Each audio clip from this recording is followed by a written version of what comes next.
It's the first day of October, and we're still asking the question, when will the New Orleans Saints get their first win of the season?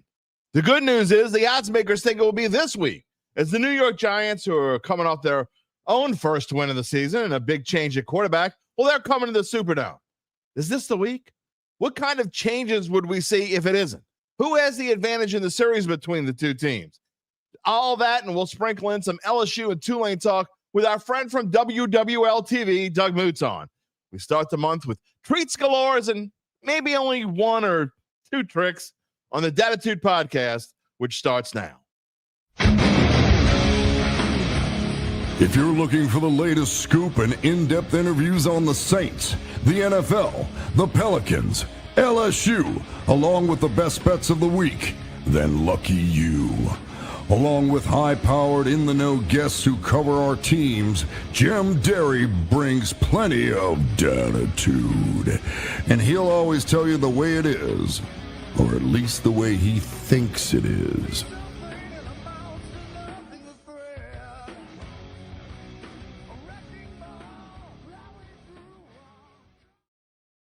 Where you at, Dattitude family?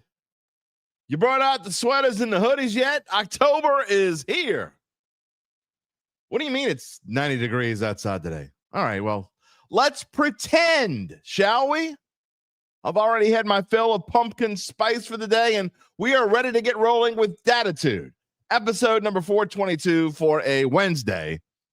What is today? October the 1st. How about that? October the 1st, 2025. If you're new here, you're like, who is this clown? My name is Jim Derry. I've been on the New Orleans sports media scene for 35 years, and I thank you for being a part of this Dattitude family. You know what is special about our show? Not just today, every day, Monday, Wednesday, and Friday, live at 11 a.m. Central Time, or after the fact if you so choose. You can type in your comments. Well, you can't do it if you do it after the fact. If you type in your comment after the fact, I'll still see it, but we can't put it on the screen live. Even with my limited intelligence skills, I know that I can't put it on the screen live if you type it after the fact. But if you're watching live, type it in. I'll put it on the screen. We'll chat. We'll have a chat, mano y mano, even on a Wednesday. We'll see how it goes. Anyway, if you're watching after the fact, and we're on all the major podcast platforms. You can find me on X at Jim Derry Jr. via email, jderry@theadvocate.com. We've got a lot of responses. As of late, the Dattitude family is growing. If you haven't already subscribed to our YouTube page, please do so. Give us a like, thumbs up, whatever it is, whatever you want to call it. We thank you for being here. We thank you for being a part of the family. All right, what's on the show today? You know what is on the show today. You can see it on your screen. If you can't, I will tell you. Doug Mouton, it's been a little while. I had to go back and look and see the last time Doug was on. It was back, and I don't have the date on me, but it was sometime in August. So it's been a little bit. We don't usually go a couple months without Doug, but he's here today. We'll have a lot of fun with him. We're going to talk, I'd say 60, 70% Saints today. LSU and Tulane are off. I do want to get his thoughts on the spoiled LSU fan. Yeah. We'll get there. I mean, we had Gabe calling for the benching of Garrett Nussmeier. That's where, look, our own people who I consider to be rational individuals are just so spoiled. So, well, I don't share with. I mean, my next door neighbor stopped me outside yesterday. And I'm like, you sound like all my friends. He goes, well, because he told me the other day before the Ole Miss game, man, this team is great, blah, blah, blah. They're going to beat Ole Miss. Yeah, it's going to be blah, blah, blah, blah, blah, blah.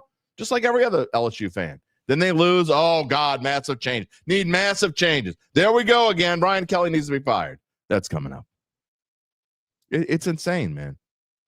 The ups and downs of the LSU fan, the Saints fan, I guess even Tulane fans. I don't know. Tulane fans don't talk enough about it. I guess Tulane's just happy they're 4-1. I don't know. We'll talk about all that with Doug coming up. Again, Gabe is not on the show today. He's got some stuff going on, so he is not behind the scenes. I'm all alone. That could be a lot of problems. Be a lot of problems coming up today.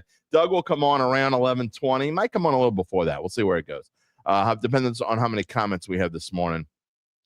First, a couple of notes. You know, we like to do this in the morning. Congratulations to the city of New Orleans. And if you live here, if you live in the state, it's The good news for you as well, it would be another boon to the city, to the state, the 2027 national championship, which will be played in 2028, by the way.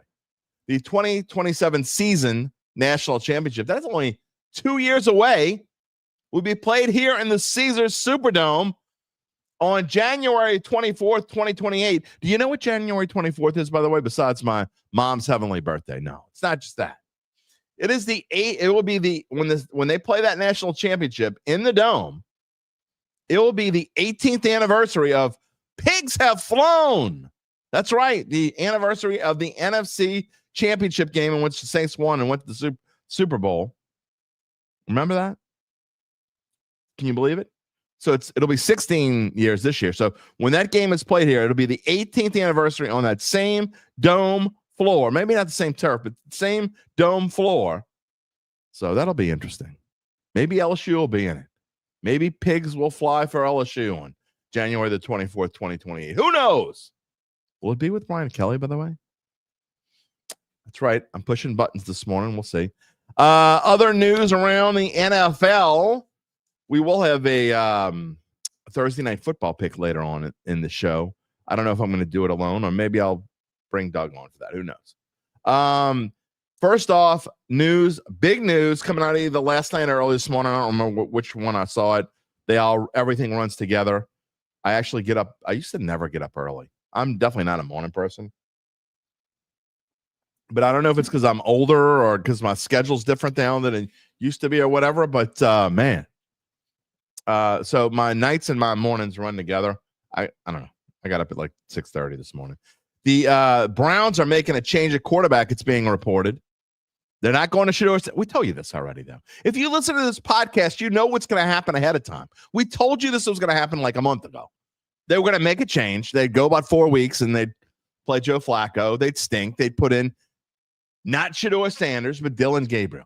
They'll play Dylan Gabriel. They'll stink. Who knows how good he'll be? But probably in 4 weeks, then they'll put in Shedeur Sanders, and that'll last 4 weeks. And who knows? Maybe they'll just all have a rotating. They'll just all rotate because they all stink. The Browns stink. Okay, they're not good. That's right. They beat the Green Bay Packers. They were inspired and played great defense. What was the final score of that game? I don't know. I don't even remember. Was it 13-10 or 10-7 or 10-3? Something along those lines. Whatever it was. The Browns are going to have this rotating door quarterback, and guess what? They're going to be in the same boat. They're going to need a quarterback. Could it be Dylan Gabriel? Sure. We'll see. How long will he play? We'll see. I mean, we've wasted enough time on bad quarterbacks. We've got enough quarterback talk of our own coming up. Let's talk about a good quarterback, a really good quarterback. How about Lamar Jackson, likely out 2 to 3 weeks? Now, if you're like me and you have him in fantasy, nobody cares about your fantasy team, Jim Derry. Big break, man. I mean, bad break. How long is he going to be going? It says likely out 2 to 3 weeks, but I'm going to tell you, and if you watch football long enough, you know the answer. You know that hamstrings linger. So that's a little scary. If the Ravens are 1-3, man, you think it's at least here in New Orleans and in New York and in Cleveland, you expected your team to in Tennessee, you expected your team to be bad. You don't expect your team to be 1-3. Baltimore Ravens, 1-3. And now without, and you know what? Let me call up their schedule real quick. I know how y'all like when I do this stuff on live TV.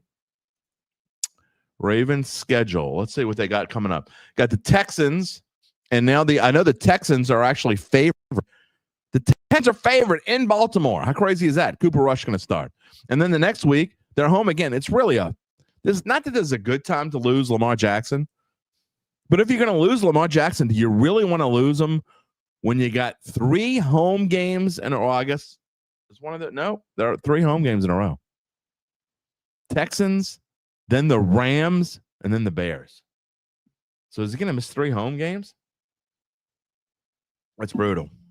Anyway, Ravens are in trouble. If they don't win this week, I mean, do you think they're going to beat the Rams without Lamar Jackson? I don't know. Maybe. What happens if they're 1-5? Woo. Could happen. Just think the Saints. I mean, the Saints and Ravens could have the same record. What are the odds you would have put on that?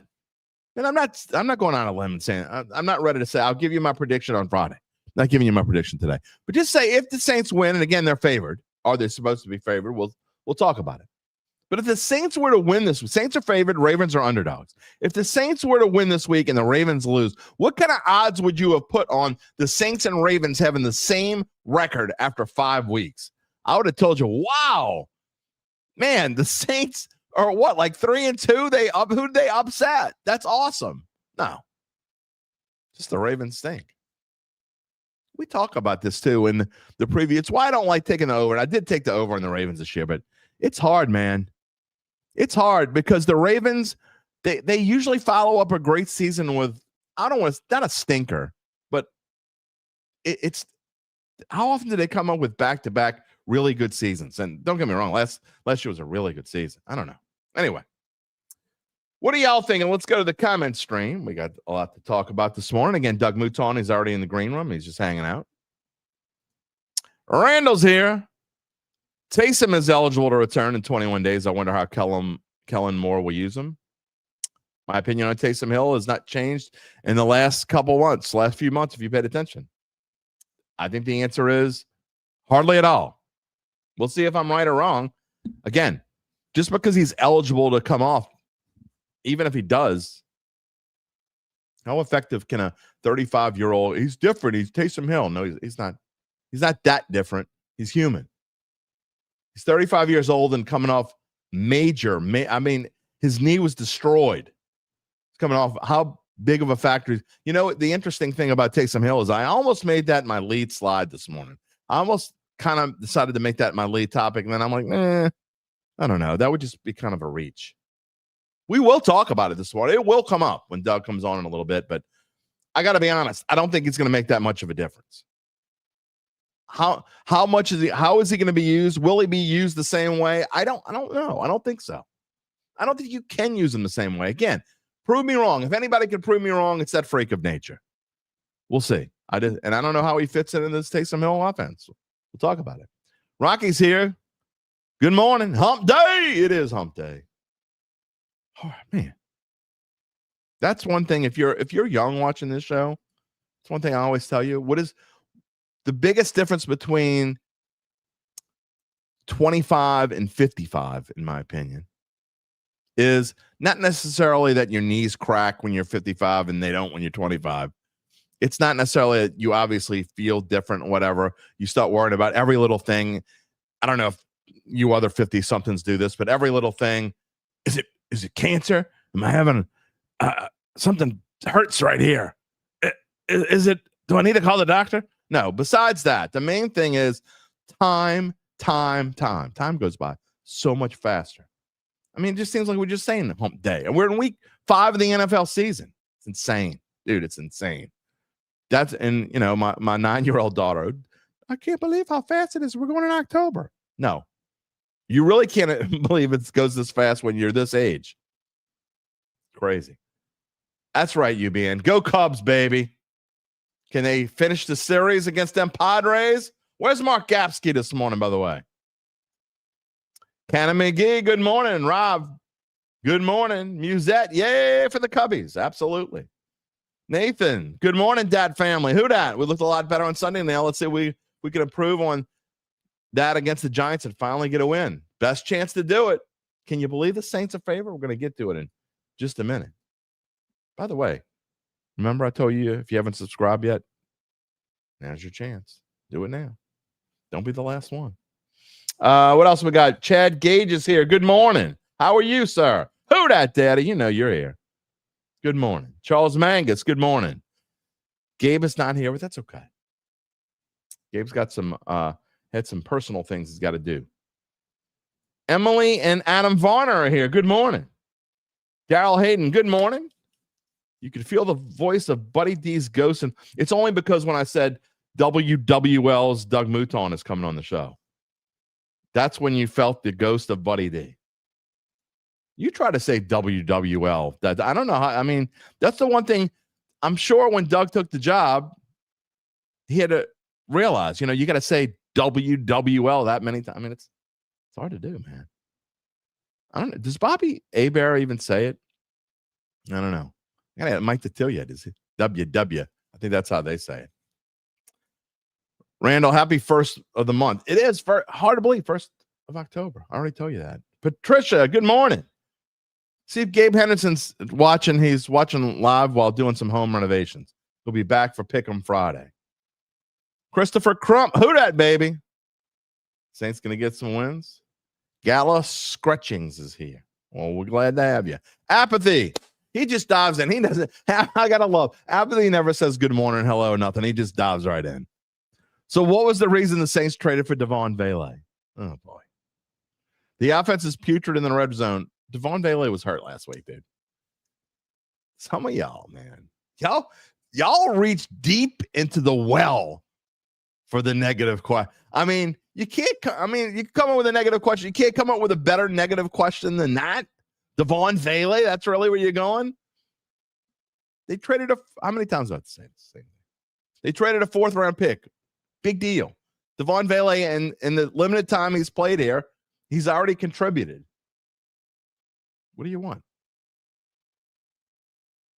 Come on, man. You could do better than that. There he is. Mark Gapsky. Padres need Joe Boo to wake up them Padres bats. I'm not talking. I just want it to be clear. I'm not talking smack yet, but I am wearing my Cubby blue this morning. Gotta love it. What else we got here before I get my friends at Evangeline and Doug, who again is patiently waiting in the green room. Ricky Ruiz. Can't believe how fast 18 years will be when it's played. Yeah, with the college football championship game. Again, if you missed it, the city of New Orleans has won the bid to host the 2027 national championship game, which will obviously be played in January 2028, on the 18th anniversary of the Saints NFC championship win. Higgs have flown. Maybe LSU will fly. Who knows? Ray Steyer, good morning. Let's get to the important stuff. Don't get me going with Big Bunny. It's Bad Bunny. Not Big Bunny. It's Bad Bunny. Bad Bunny, Bugs Bunny. Don't get me started. They don't care about us anymore. They don't care about us old farts anymore. Look, I don't care anyway. I don't even know why I kind of even care, because I haven't, besides I was forced to watch the Kendrick Lamar show because I was in the Superdome. But before that, I don't know, when was Bruno Mars? That was the last Super Bowl halftime show I watched. Before that, I don't even, Prince? I don't know. I usually change the channel at halftime. All right. Good morning, JC. We got to get moving. Hello from Denver. It is 79 degrees. Thanks for checking in, JC. 79 degrees. That's about what it is here. What is it right now here? It is. Oh, no, I'm wrong. I don't believe that. It's that warm. Huh? It says it's 86 already. Okay. Infantryman hump day.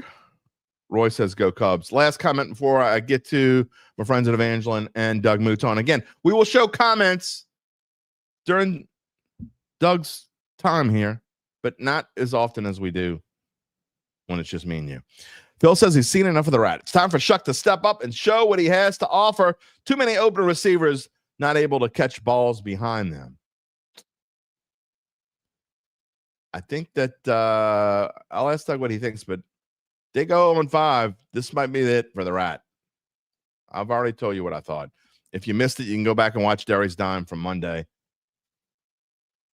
I pretty much said what I thought. I guess I should make a short out of that so I don't have to keep repeating it. We'll see. Anyway, before we get to Doug Mouton and the rest of the show, let me tell you about our friends at Evangeline Securities. Of course, they are a company that can help you decide if it's the right time to sell your family-run or privately held business. And just as importantly, they can figure out what that business is worth. If that's you or someone you know, it's time to reach out to Evangeline's founding and managing partners, Nick Braden and Ron Hemel. They will start by scheduling a complimentary valuation from their offices, either on Poydras Street or in Lafayette.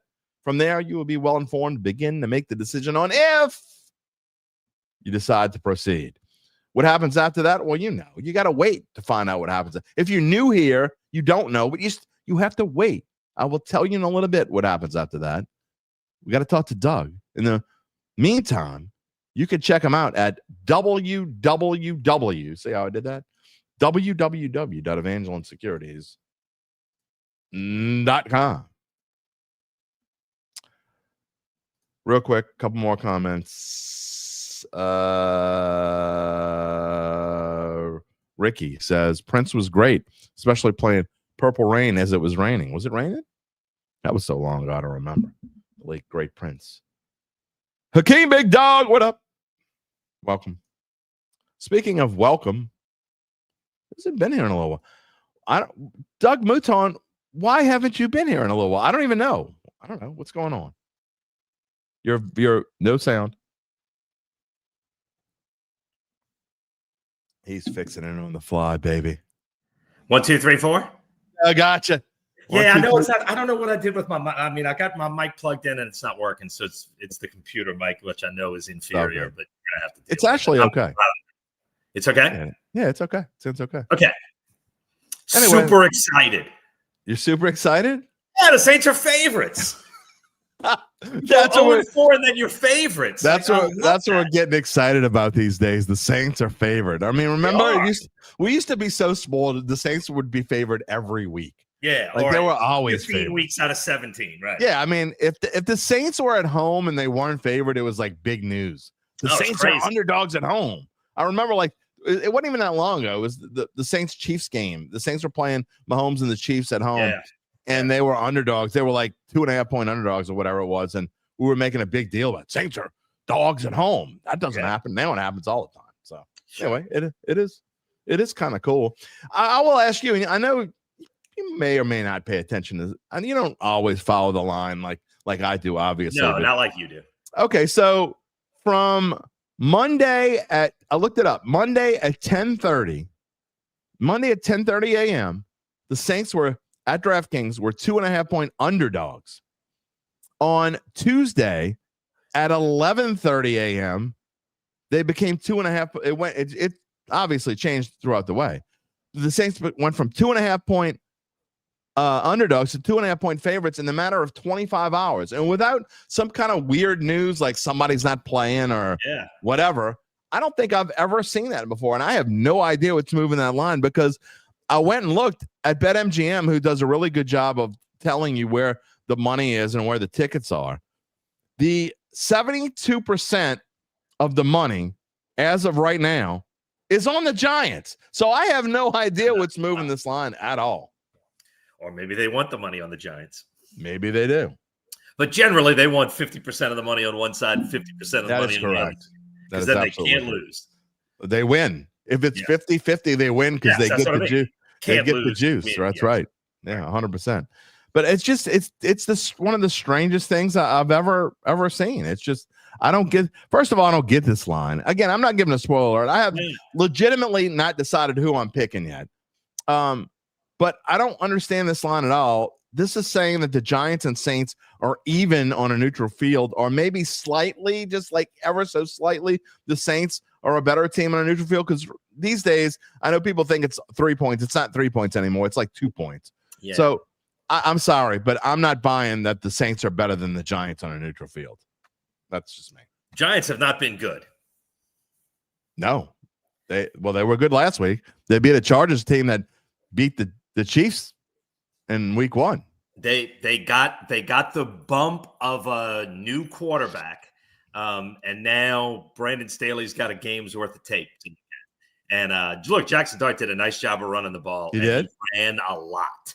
He sure did. 10 times, as a matter of fact. He put his head down and ran over people a lot. 10 times for 54 yards. We're going to get to his stats in a minute because I actually think it's interesting to note Jackson Dart's stats. There's a reason why I'm going to get to that in a minute. But so you think that overall, Giants and Saints, where would you put them? Like you put them equal? Oh, I'd put them fairly even. I mean, I think they both are still, you gotta show me something.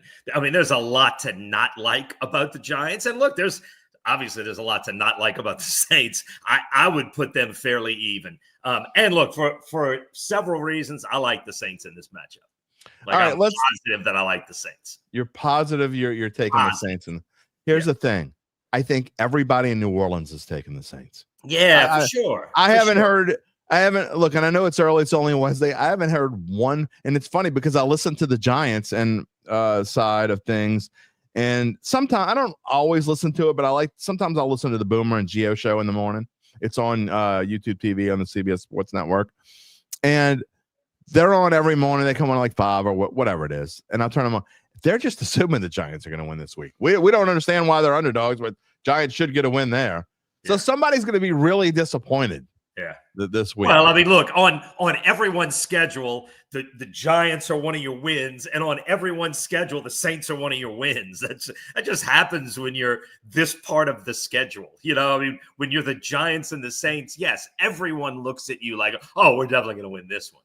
And look, in New York, they got a bump from Jackson Dart. That's awesome. That team needed a little momentum, but there are a lot of red flags on that Giants team.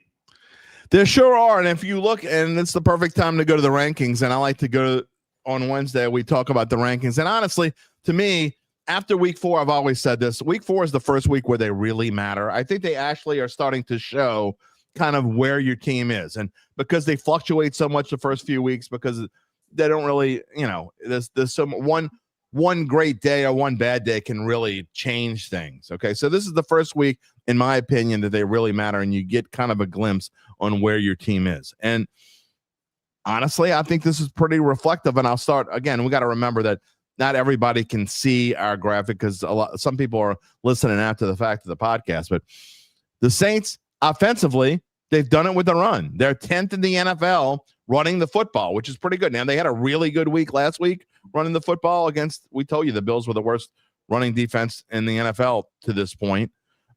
They got an opportunity here again, Doug, because they're 10th offensively rushing the football, while the Giants are 29th defensively against the run. Yeah, and to me, that is the single biggest reason why I like the Saints' chances. And it wasn't just that they ran it well. You can see the commitment to running the ball. I feel like, and you said, and I think that's a perfect analogy, you don't really know a lot until you get past those first 4. You can say the Saints ran it 22 times in the opener, 34 times in this game. Now, they took a little bit of a step backwards with Seattle because it was such a blowout. They ran it 27 times, but they have gradually increased the amount of times they've run the ball. I think what's happened is Kellen Moore has figured out the identity of his offense. And as an offensive coordinator, he's been kind of a chameleon. All of his offenses have kind of looked different at his stops, depending on what his personnel looks like. Obviously, it became more of a running team last year in Philadelphia because of Saquon Barkley. I think he has come to the realization that his team is better equipped to run the ball. Almost every one of his offensive linemen to a man are better in run block situations than pass block situations. And he's got 2 running backs who are running it really well. And you're seeing them not just run it, but a commitment to running it. You see him running it on 2nd and 8 or those kind of situations where not everybody does. And the Giants are terrible at this. I think the one thing the Saints are doing well is one thing that the Giants are terrible at. I think the Saints are going to run it, I would say, 35 times plus. I think they're going to run it continuously. And I like Brandon Staley as a defensive coordinator, and I like his chances to figure out what Jackson Dart wants to do. He's got a game of tape. I like this, and I'm not saying the Giants won't score, but I like the Saints' chances to do a nice job against him on defense, and I like their chances to run the ball. And in those 2 ways, I like the Saints. Look, I'm not saying they're going to blow the Giants out, but I like the Saints' chances simply because I think they'll be able to run the ball. If you believe in the season rankings through this thing, if you agree with me, then the numbers show that the Saints maybe are a tinge better.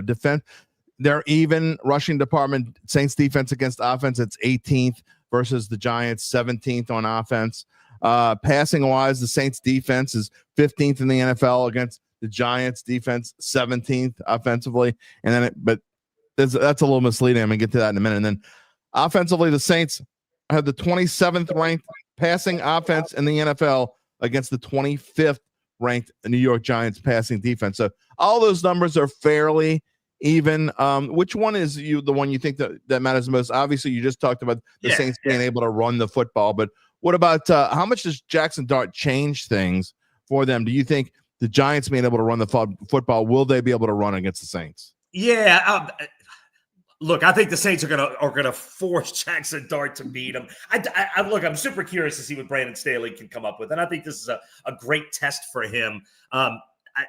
Again, I like the Saints to control the ball and limit possessions. They're going to, try to, kill the clock. They're going to try to shorten this game. All the things they tried to do in Buffalo, and to a large extent, they were successful. Spencer Rattler missed the pass to Brandon Cooks. He hits that one, or if Brandon Cooks could come up with what would have been a really difficult catch. Saints have a fourth quarter lead in Buffalo.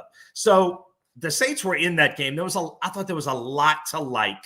And just overall, I like the Saints' chances. I think they're going to get enough stops. I think they're going to force a turnover or two. Look, Spencer Rattler hasn't been great, but he has done a nice job of protecting the ball. I think as long as they don't get turnovers, the one thing the Giants do well on defense, and it's sort of not reflective in these stats, is they pressure the passer a lot. They are good up front rushing the passer. They're not good up front against the run. So the Saints need to limit penalties and stay out of long distance situations, all the things you always need to do. But I think they'll be able to run the ball, and I think they'll control the game running the ball, and I think the Saints win a boring game. Saints win a boring. Well, that would beat what we've been seeing. That's which would not be boring, but yes. All right, so let's see. As we move on to the schedule part of things and where the Saints are right now, and obviously, I mean, there's no question they played better in Week 4. I spent Monday talking about there are no such thing as moral victory. And if you get to the point with your football team that you're celebrating the fact that your team only lost by 2 touchdowns, it shows you the depths of how bad your team is. I mean, that's nothing to celebrate that you lost by 2 touchdowns. No, I mean, it is something to celebrate because of where your team is. You know what I mean? I mean, you're 100% right.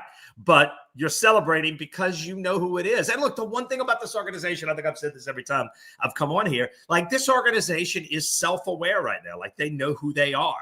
And in the locker room after this game, I went to Buffalo. It was a super interesting trip because it's a stadium that was built in 1972. There are not that many of those left. So anyway, I went in the locker room afterwards. The way it is, they bring guys onto the podium, and then the locker room's also open. And, of course, on road games, we only have one camera, so you got to have to choose. So I got the beginning of Spencer Rattler. I got the couple of questions that I wanted, and then we bolted for the locker room, and Cam Jordan was kind of just finishing with people. And so I jumped in late on Cam Jordan. And, look, Cam Jordan, to me, will tell me a lot about the emotion of the locker room. I mean, Cam Jordan's been there forever. He is the guy. And I got, because you got to stick and move, I got one question in for Cam Jordan before I moved to wait for Eric McCoy. And the one thing I asked him, I said, look, Cam, are you completely frustrated by this, or are you seeing positives in the loss? And Cam said, oh no, there are so many positives. I see. So, and like Cam was kind of, he wasn't happy by any stretch of the imagination, but Cam saw I don't want to say light at the end of the tunnel, but he saw the light in this terrible performance, which I found interesting. And I found that more than anything else, this team is self-aware. They know who they are. They know where they started. They know this is not either going to the Super Bowl or even the playoffs. So the goal of this season is to find building blocks and to look, the same as Dan Campbell's first year in Detroit when they lost everything. But you could see, man, this team is playing hard and playing better. And you saw positive signs in that team, even I think when they were like 1-12. Anyway, Cam had multiple sad but positive things to say, and that told me a lot about who this team knows they are. So yes, you can find positives in going to the Super Bowl favorites and being in the game in the fourth quarter for a team that knows they're at 2 years away minimum. Does that make sense? Yeah, no, 100%. And I look, what's Cam going to be? I mean, he knows this is probably his last year, and he's going to spend it with a team that's going to win 2, 3, 4 games. I mean, although I got to tell you, Cam played terrific in Buffalo. Yeah, he's actually played very well all season so far. Yeah, he played exceptionally well. He was of the 4 or 5 Saints who I thought had the best game. He was in that group. The guy who I thought was best on defense was Jonas Sanker, who I think is a foundational piece going forward. I think there's no question that's true. And and Hakeem says building blocks: McCoy, Banks, Sanker, Brissett.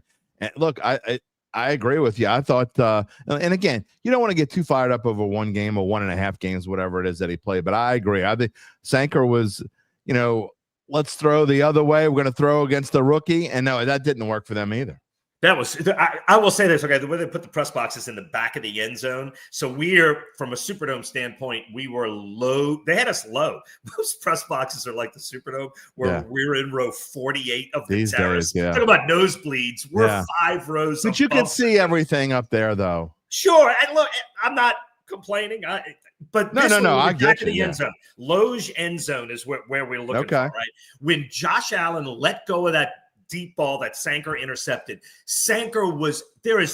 Josh Allen, there is no way on earth he thought Sanker could get to the ball. And Sanker, my understanding was never that he's like a sprinter, but the distance he covered in that pass, that was the one moment in the game when I went, holy crap. It's the instincts. Well, it was also speed because he got there. But yes, he made the break before he let go of the ball. And he was a center fielder. And he made the break as the bat was being swung before contact was even made. He was running that way. It was for me, it was the biggest wow play of this season so far, how he got to that ball and made the play and made the interception. And I think Sanker's been terrific. He's been, and I tell you, one other guy who in the second half, I think we're going to get a chance to see him all game. I thought Torricelli Simpkins was solid at right. I agree. He was an undrafted. And the thing about Sanker, and you said he's done it for a game and a half. He's done this since day one of training camp. Like every single oh my God.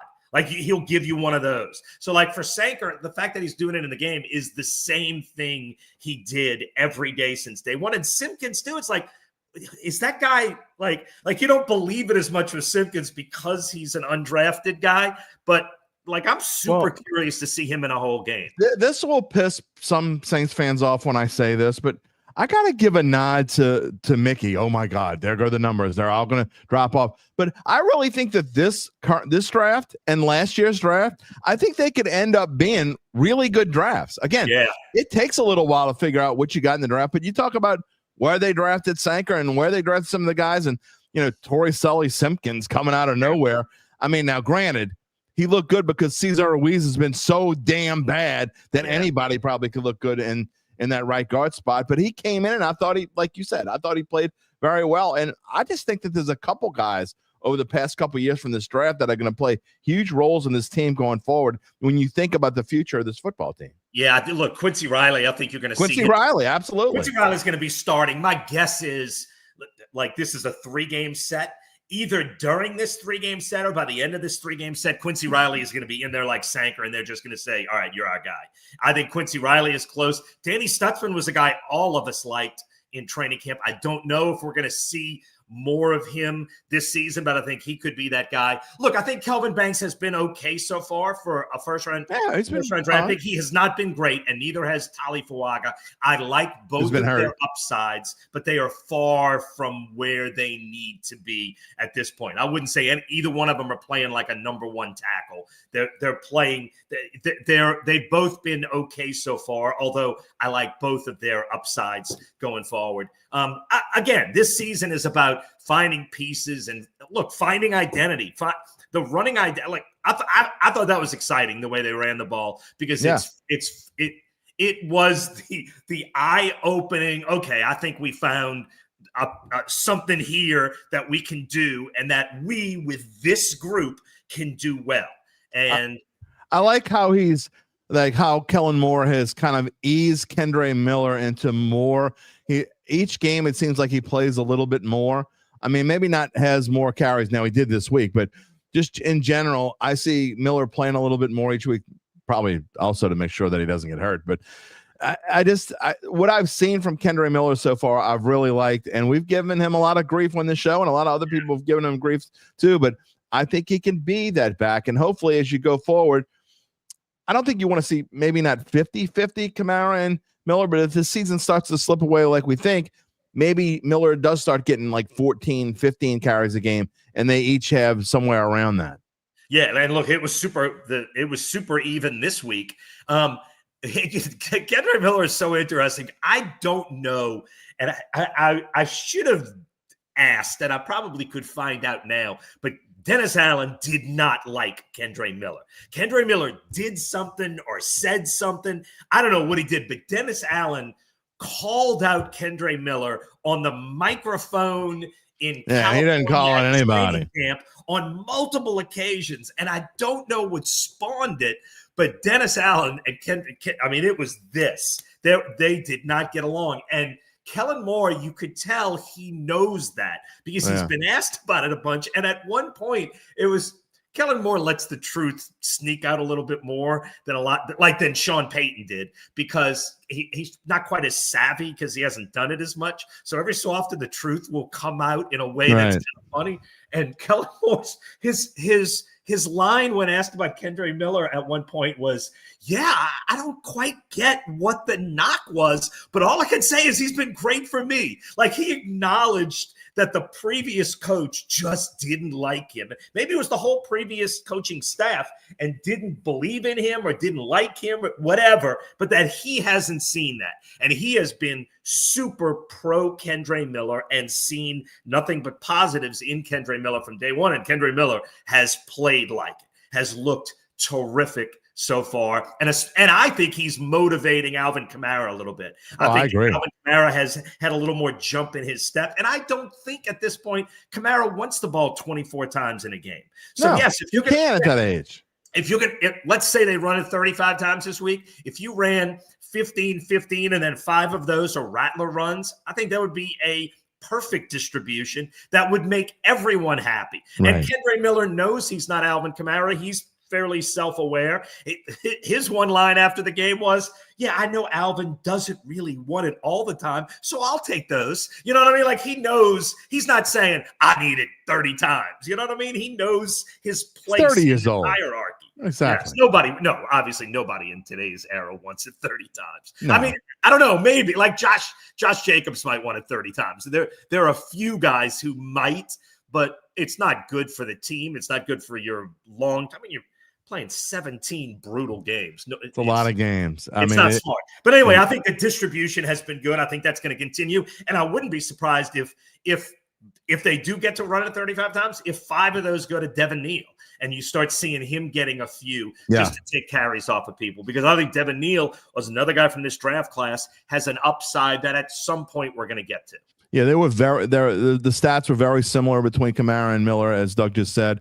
Combined, 26 carries for 135 yards and a touchdown. You'll take that every week in Christmas, no matter whether you're bad, good, or somewhere in between. You get 26 carries for 135 yards and a touchdown out of your running backs, and then you throw in the 49 yards from Spencer Rattler, and man, Saints were really running the ball. Again, it's against the Bills defense that sat out 2 of their starters on purpose because they were getting ready for this week's game against New England.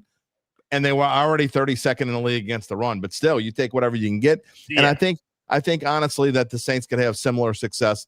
Maybe not quite that good, but I think they can have similar success against the Giants team that has not been able to stop the run as well. I want to switch gears a little bit and talking about this game now. Look, we're going to probably spend a lot of Friday with Zach Ewing talking about this next question that I'm going to ask you.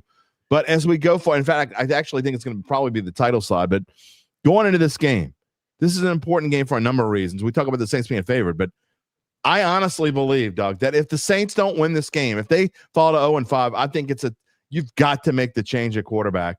And I get people are saying he hasn't played that bad. He hasn't played that well either. And I'm not blaming anything on Spencer Rattler, but I think going forward, if this team falls to 0-5, you got to start to figure out what you have with Tyler Shuck, because you got to think about your future plans at quarterback. And if they can't win this game, I think that's got to be the end of the experiment.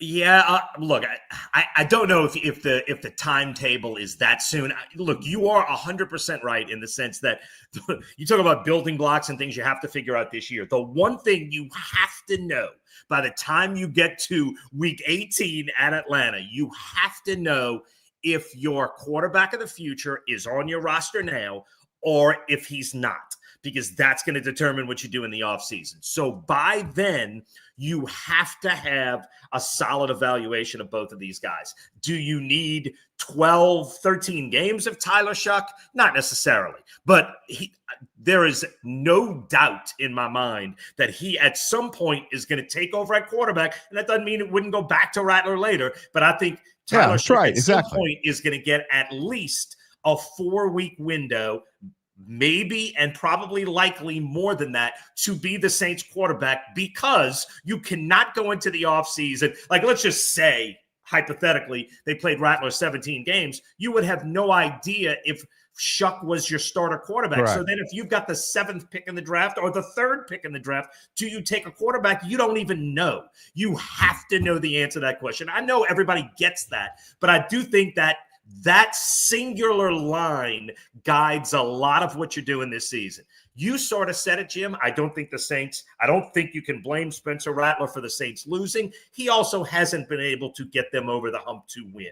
I would agree with you. I think his numbers are real. I think he's been an okay NFL quarterback. I think by quarterback rating, he's slightly below average. And I'll say this, one thing I feel like I have learned about Spencer Rattler is he can be, or he is, at least a solid NFL backup. And I would feel just fine if Spencer Rattler was my backup quarterback.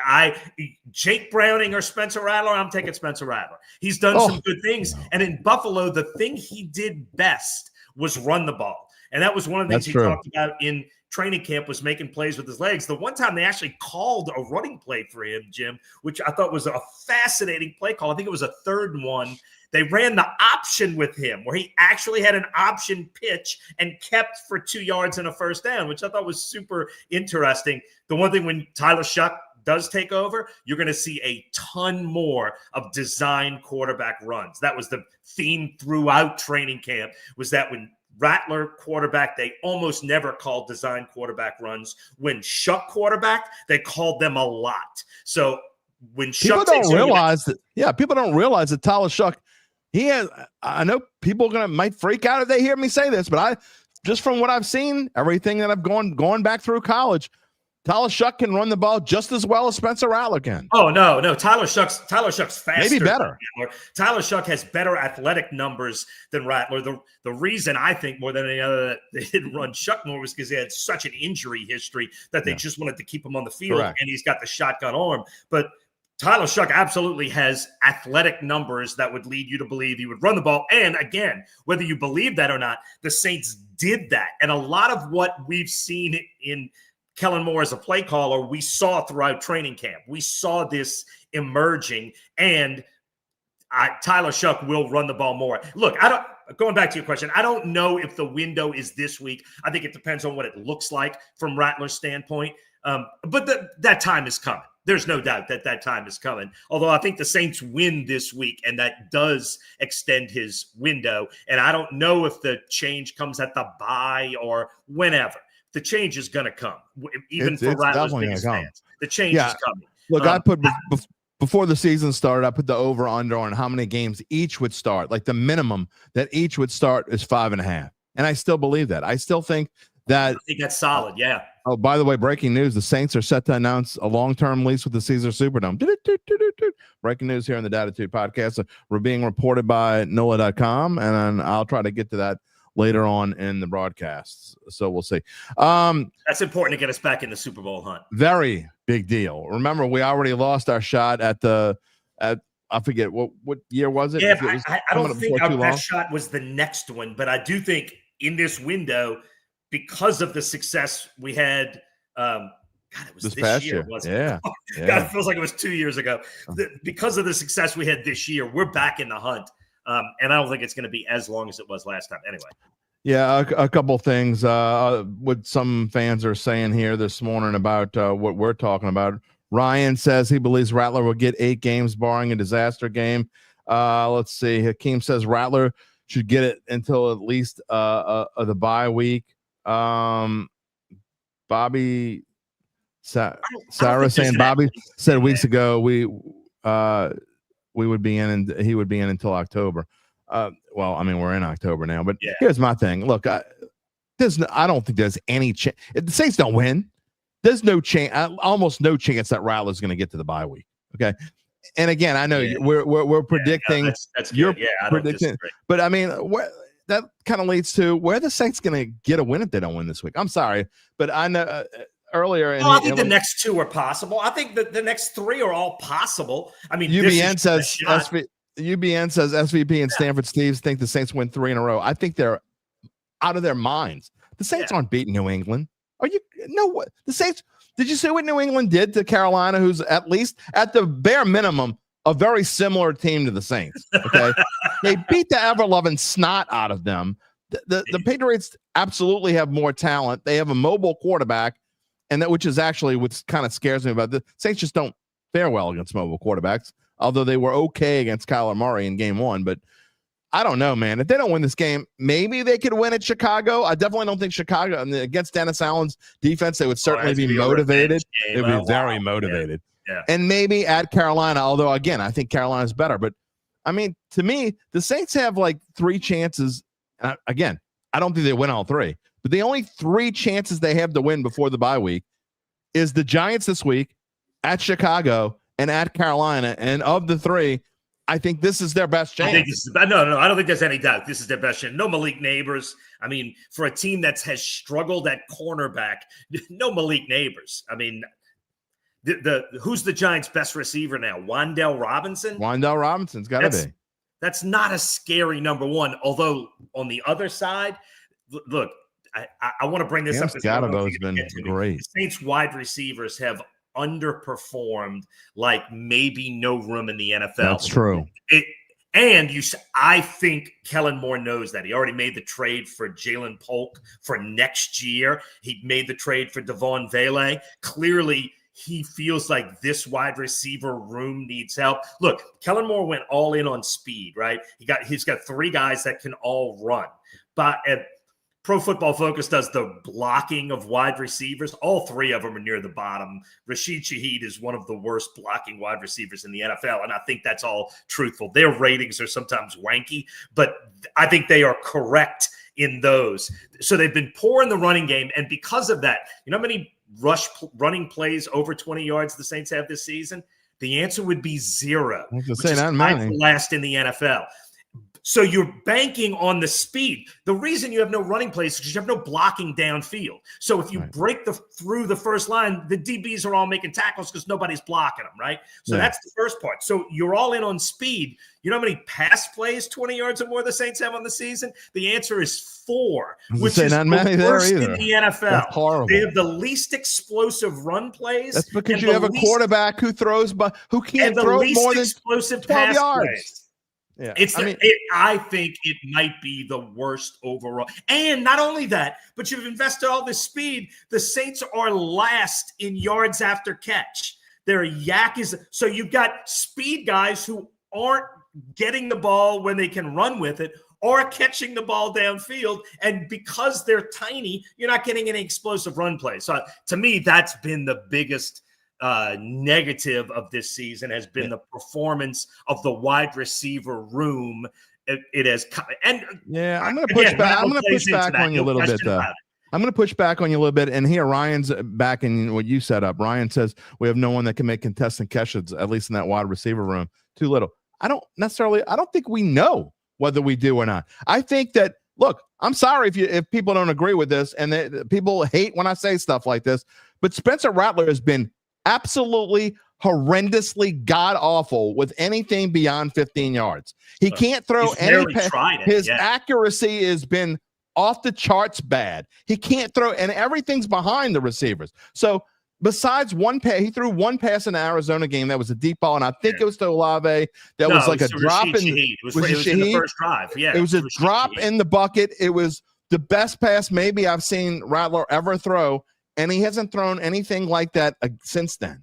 And so his best throw this week was the touchdown to Olave. He got rid of that ball super fast, and it was a dart, and it was between 2 DB right in the little window. That was a nice pass. It was super nice, but it was a quick hitter. The Saints they're among the lowest in the NFL in intended air yards. That was a stat I never heard of until intended air yards. Well, that was it.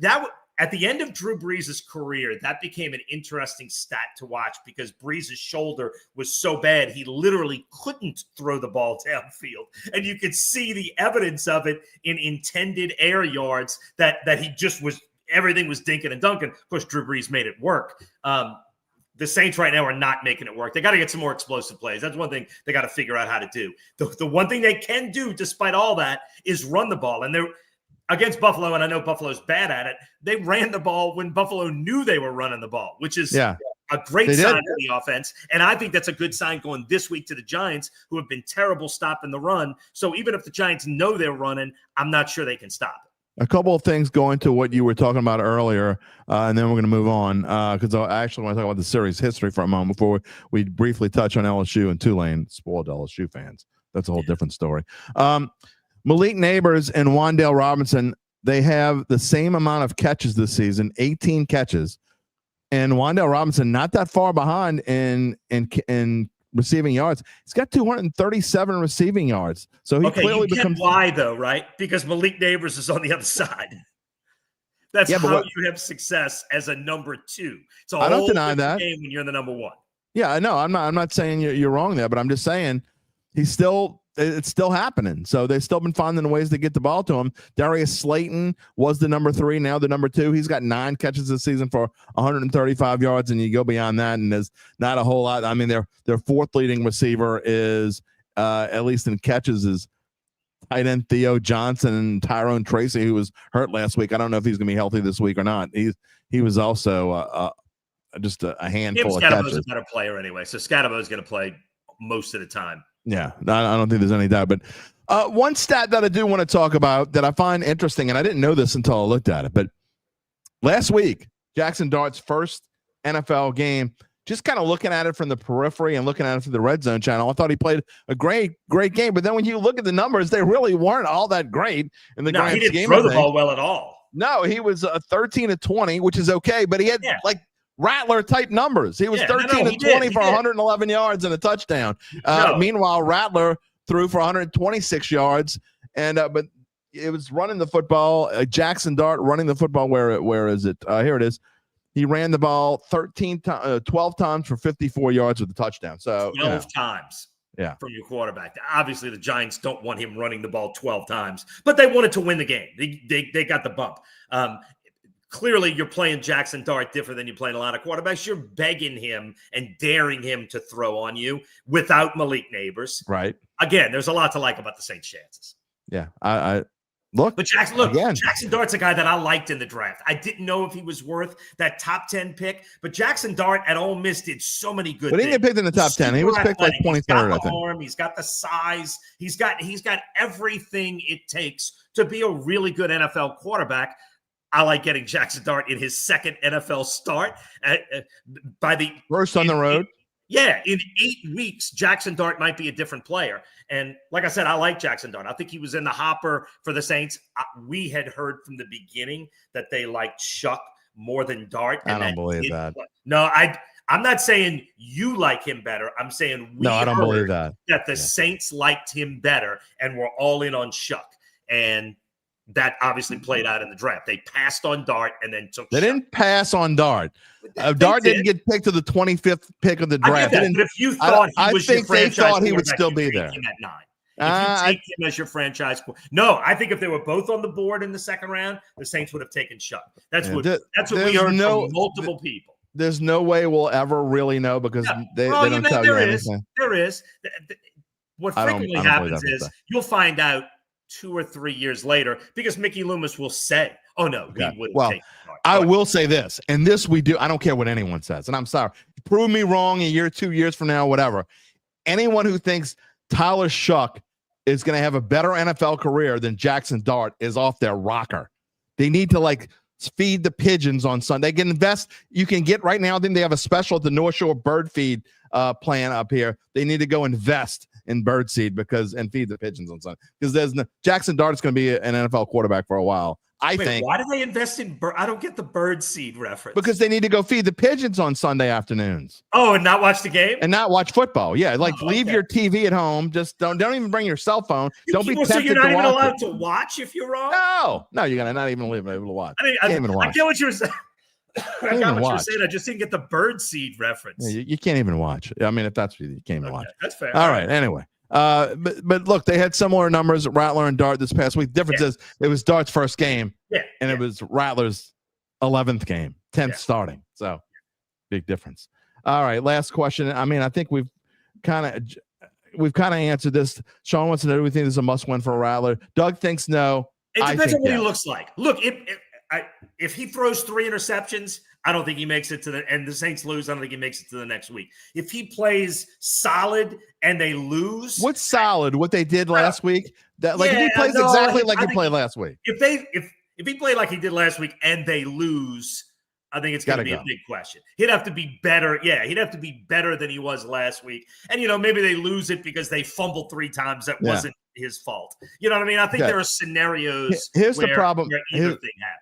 And again, we got to move on, but I don't want to beat a dead horse here because people they really get pissed off when I keep. I'm not trying to bash on them. I'm presenting facts, okay? And I'm sorry, but I don't think throwing for 126 yards, 218 yards, 207 yards, and 214 yards is playing well or even playing good enough to be a quarterback in the NFL. That you do that on a consistent basis 4 weeks in a row, you extrapolate that over the course of a season, that is not good. It's really bad. And if you continue to do that, you might not win a game. I'm just saying.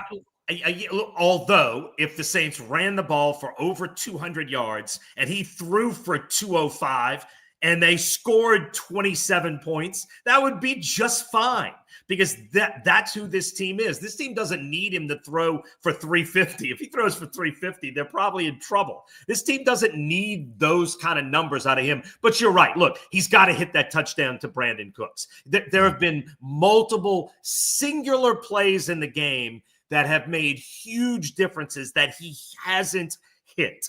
And those stand out like the one to Brandon Cooks. You cannot have that. The quarterback has to make that throw. And he's had too many of those. I don't think there have been 10 in a game that have been like that. But the problem is the one to Brandon Cooks was in maybe the single most critical spot in the game. Oh, and I do want to say this before we move on. You had brought up Taysom Hill. You said, I don't know how Taysom Hill I'm glad you brought that up. In this offense. Okay. The Saints right now, and one of your comments said they're putrid in the red zone. They're not putrid. They're below average, but they're not in the bottom 10. But they've been below. You know how Taysom Hill helps? The first way he helps is Taysom Hill instantly makes you better in the red zone. Taysom Hill is a legitimate red zone weapon, and I guarantee you Kellen Moore would use him in that way. Will he play this season? I respect your take. I think he's going to. I don't think we're anywhere near close, and I think the first opportunity would be after the bye is my guess. They could open up the practice window, get him out there working. Foster Moreau, I think, is close. And look, I think Foster Moreau can be a big difference because he instantly he's different. Blocking tight end on a team that wants to run the ball. He plays physical and fun. And Foster Moreau instantly makes this offense a little bit better. I don't know if he'll play this week, but Foster Moreau is fairly close. I think Taysom Hill, my hope is that he comes back for week 12. But that's how Taysom, you said that you don't know how he helps. That's the first way he helps. He helps you in the red zone, and I guarantee you Kellen Moore will use him that way. I will tell you this, and this may be an opinion that is not shared by the public as well. I think Foster Moreau coming back is way more important than Taysom Hill coming back. You're talking about a 35-year-old. If he's not healthy, if he's healthy, he's still Taysom Hill, and he was last year when he was. I just don't know how humanly possible. And look, prove me wrong. If anybody's going to prove me wrong, it's going to be this guy. Okay. That was one of the most gruesome knee injuries I've ever seen. Exactly. This isn't a 25. Look what injuries have done to like somebody like Cam Akers. Okay. And again, I get it. But not everyone is built the same. No, 100%. I agree. Cam Jordan's missed what was one game in his NFL career. Like some guys have that Bruce Willis unbreakable to them. And I think that's real. Right. nobody's that unbreakable, but I do think some guys, I mean, study baseball stats for decades. Some guys are more prone to get hurt, and other guys, for whatever reason, just aren't. And Taysom Hill is a freak of nature like few guys that I have ever seen. And if there was a 35-year-old that I thought, you know what, this may be, he's my maybe. Yeah. By the way, Mal, there's like 4 quarterbacks a week throwing for 300. I'm not asking them to throw 300. You can't average 200.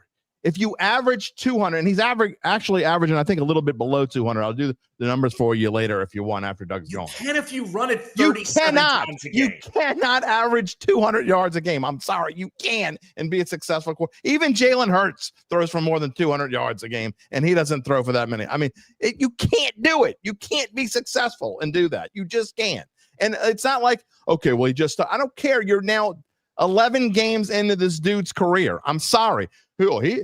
All my colleagues at my own place of employment, sometimes I wonder, what the hell are they watching? It's like we're trying to find, I understand, and people get mad. Like, well, you can't just keep talking negative all the time. They're going to win 3 or 4 games. You got to find some positive. If there's no positives to talk about, you're not just going to pull a positive out of the air. And Spencer Rattler, there is 0.0% chance that he's going to be anything better than a backup the rest of his career. And I just don't get why this team is wasting time thinking that he's going to be it. That's where I am right now. So I'm trying to be nice and polite as best I can, but there is no chance this dude is a professional quarterback going forward, except maybe as a backup. I agree with you. I don't have any problem with him being a backup. And I actually think there's spots where you could find ways and I'm not saying, by the way, I'm not saying Chuck's going to be the starter either long term.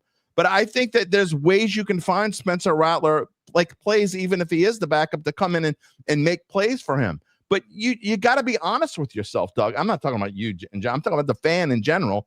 They need to be honest with themselves. Why are we wasting time? He's earned the right. I mean, okay, he's getting his ass kicked. He lost by 2 touchdowns last week, and everybody thinks it's great. The week before that, the Saints lost by 31 points. I mean, when are we going to realize that this team is in rebuild mode and you need to find out what the hell is going on, especially at the number 1 most important position in football? Yeah, and look, I think they will. And I mean, I said that a minute ago. I don't know the rush right now. And I do think, look, Tyler Shuck, every indication in training camp was that he needs more work, right? That you see the potential and he lights it up every so often. I think if you're talking about the New York Giants game in week 5, right, Spencer Rattler gives you a better chance to win right this second. That doesn't mean later. That doesn't mean the future. Right this minute, if I had to make the choice, I would start Rattler in week 5. Ask me again next week if I still have that opinion. And yes, when you get to Tampa, let's just say they lose these 3. If you haven't made the decision by then, you're looking at Tampa, you're like, all right, we're probably not winning this one anyway. All right, we're going in with Shuck now. Now it's time for him to start learning on the fly. But I think right this minute, you're going to get a better performance from Rattler than you would with Shuck in week 5. I hear you. By the way, and this team needs a win. Look, they need a win. I know this season doesn't mean anything. I know this team, this locker room, this process needs a win. You can feel that in like every pore. Not that it's going to change anything, but it will just a little bit. This team needs a win right now. I need to do this real quick. I'm not showing his comment, but I'll just say this. KD Brown, piss off. Okay, that's all I need to say. You might win dumbass of the week. I haven't given a dumbass of the week. I've done it 2 weeks in a row. I might have to do it again on Wednesday. That's later on. All right. I want to talk about the series schedule. Not schedule, what they've done in this series. And although the Giants lead overall, Doug, the Saints obviously have had an advantage. And we all know the Giants have been kind of the model of stink since Eli left. But this goes back. Yeah. Oh, and that Eli game, the 11-1-15 was some of these games was what? Yeah, that was the 7-touchdown performance from Drew Brees. That was one of the most comically fun games of the Sean Payton era in 11-1-15. Yeah, I mean, some of these are super fun, and then you got others. I was trying to read some of the Giants comments to just get a taste of how they're feeling. And someone said it, and it's right, and I didn't know it till I started typing it up, but you either get like 14-11, 16-13, or you get 52-49, 49-24. I mean, it's either super high scoring or super low. The odds makers, this is a super low total, 40.5 for this game. So obviously the odds makers think it's going to be like a 20-17, 21-18 kind of game. I think all Saints games are going to start getting, I mean, look, you run the ball 34 times, and I think 34 times is now your starting base. You run the ball that many times, you're having less plays in a game. Yeah, you're having less drives in a game. You're having less opportunities to score in a game.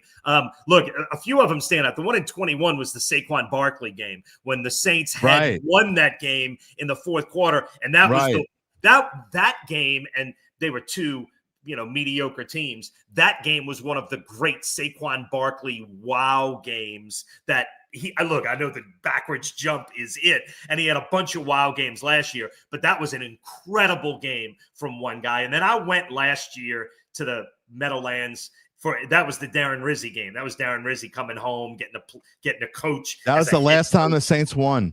Yes, and against Drew Lock. So I was at that. That's when Derek Carr made it was such a memorable game for a meaningless game. Derek Carr made he runs it on, what was it, 3rd and 8 or something. He runs it and he makes that ridiculous dive. That's where he got hurt. No one and broke something and had a concussion. He dove into a pile of nobody and crushed his own body. So much memorable in the 14-11 win in a meaningless game that went 14. That was the one where Brazil did his first leap and blocked the kick, and everybody's going nuts. That was such the Saints had no business winning that game, by the way. No business. Such a fun game for a 14-11 meaningless game. And Rizzi's running off the field, and he's so excited. It's hard to believe. It's hard to believe. I mean, that might be my the game of last year that I remember more than any other. Was the 14-11. It really is hard to believe. Until the fourth quarter, the Rizzi leap, and then the Derek Carr. What is he doing? Why is he diving into no one? And then Rizzi running off the field. Anyway, sorry. That one was so much fun. That's okay. So, look, that's 3 super meaningful games on that. I mean, memorable games on that list. Saquon Barkley in 21, and then the Eli Breeze sword fight in 15 was. I mean, those are 3 incredible games. That game on December 8th is the. You could look at that eventually, and I know that they've lost. That's the game that, to me, might have changed this franchise, because if Derek Carr doesn't get hurt, right. I mean, where is this team right now? I mean, obviously, I think whether Carr was quarterbacking or not, a real similar thing would have happened.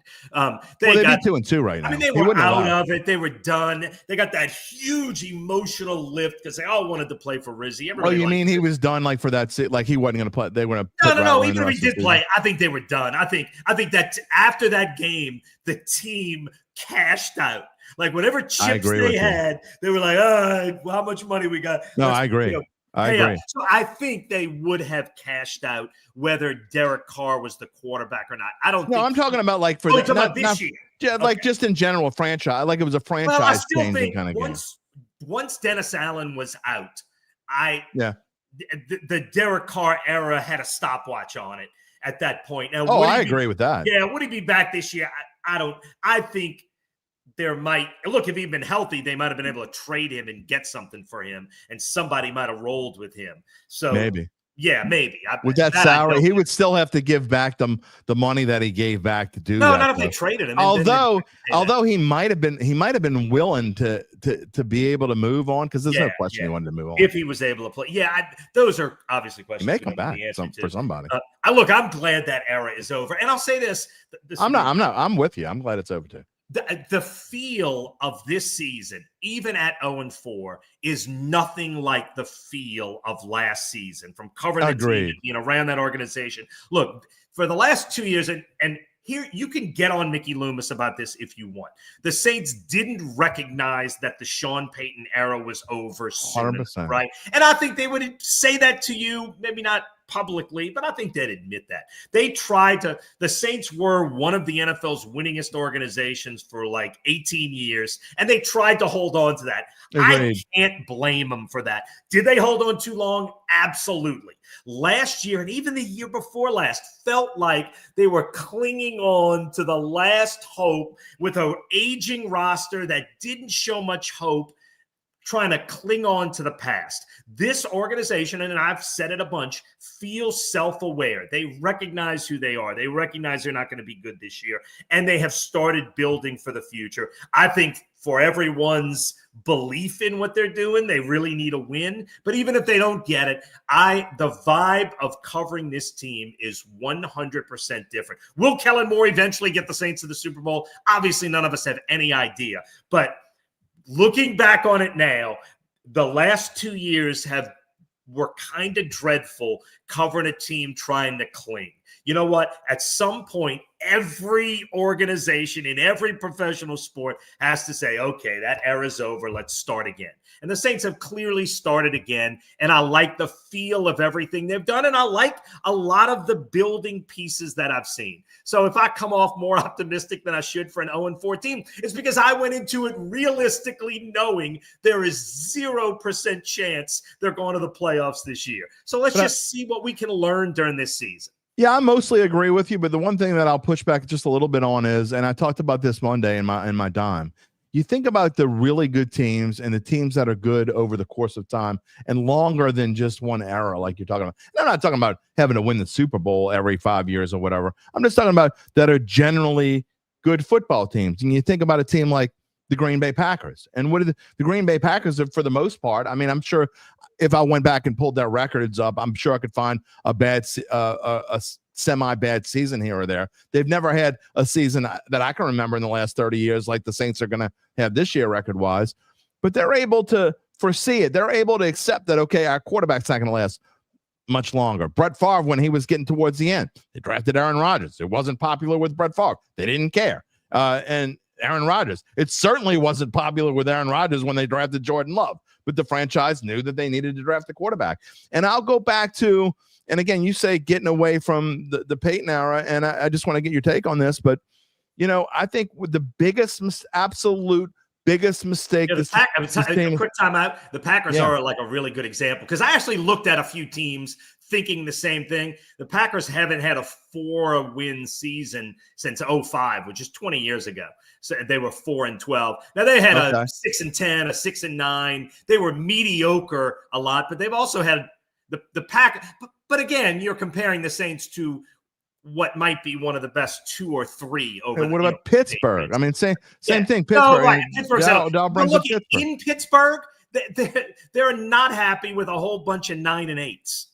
Of course. Yeah. And look, and remember when Mora used to win ugly back when we were in our 20s? That seemed like forever ago. But, you know, like Mora would win ugly and fans would get ticked off and they went 12-4 and, they won 17-15. And like now you'd be jumping in the streets at the Saints won. Yeah. Well, and you look, until 2 years ago or until 3 years ago, in other cities that these two people are having the same argument, people might say, look, the Saints haven't had a real down year in 20 years. So, well, even the Ravens. I mean, the Ravens are a similar franchise. Maybe you can't go back 30 years, but, you know, with Flacco, they were competing to go to the Super Bowl, then they go get Lamar Jackson, a 2-time MVP. I mean, so to me, there are multiple teams you can go find, but it's just the Saints just put all their, and I get it. Okay, he's the best player by far. It's not even close. The best player in this franchise's history. But at some point, you realize when he's 40 or 41, Drew Brees is about to be gone, and he's never coming back. They did some clinging. They definitely They did some clinging. They clinged on. And you're right. It maybe since 20 or so. They have been clinging. Look, I've said this 100 times. Saints had 3 Super Bowl teams. One was 2009, one was 2011, and one was 2018. One of them got there, the other 2 didn't, but those were the 3 Super Bowl caliber teams. And I'm not sure 2009, for me personally, 2011 might be the best of those teams. But the Saints have had 3 Super Bowl teams, and you're right. Once you got past 18, and sure, for 19 you're doing that, but then once you got to 20 and Drew Brees' arm had kind of fallen apart, they have been clinging. which is why I like what this year. You can't fix what you did in 2023 now, but at least now they have successfully, I think, rebooted. They did a lot on the salary cap. They're going to, in theory, they will have money to spend this offseason if they want to. I like what they've done now. You could clearly see what they did from 20 to 24 was all clingy and wrong. But at least in 25, it feels like we're moving back in the right direction. Yeah, we'll see. Look, put it this way. I think the bottom, even if they lose more games, even if they have a 2-14 season, even or 2-15, even if that happens, I think they've already hit bottom to me.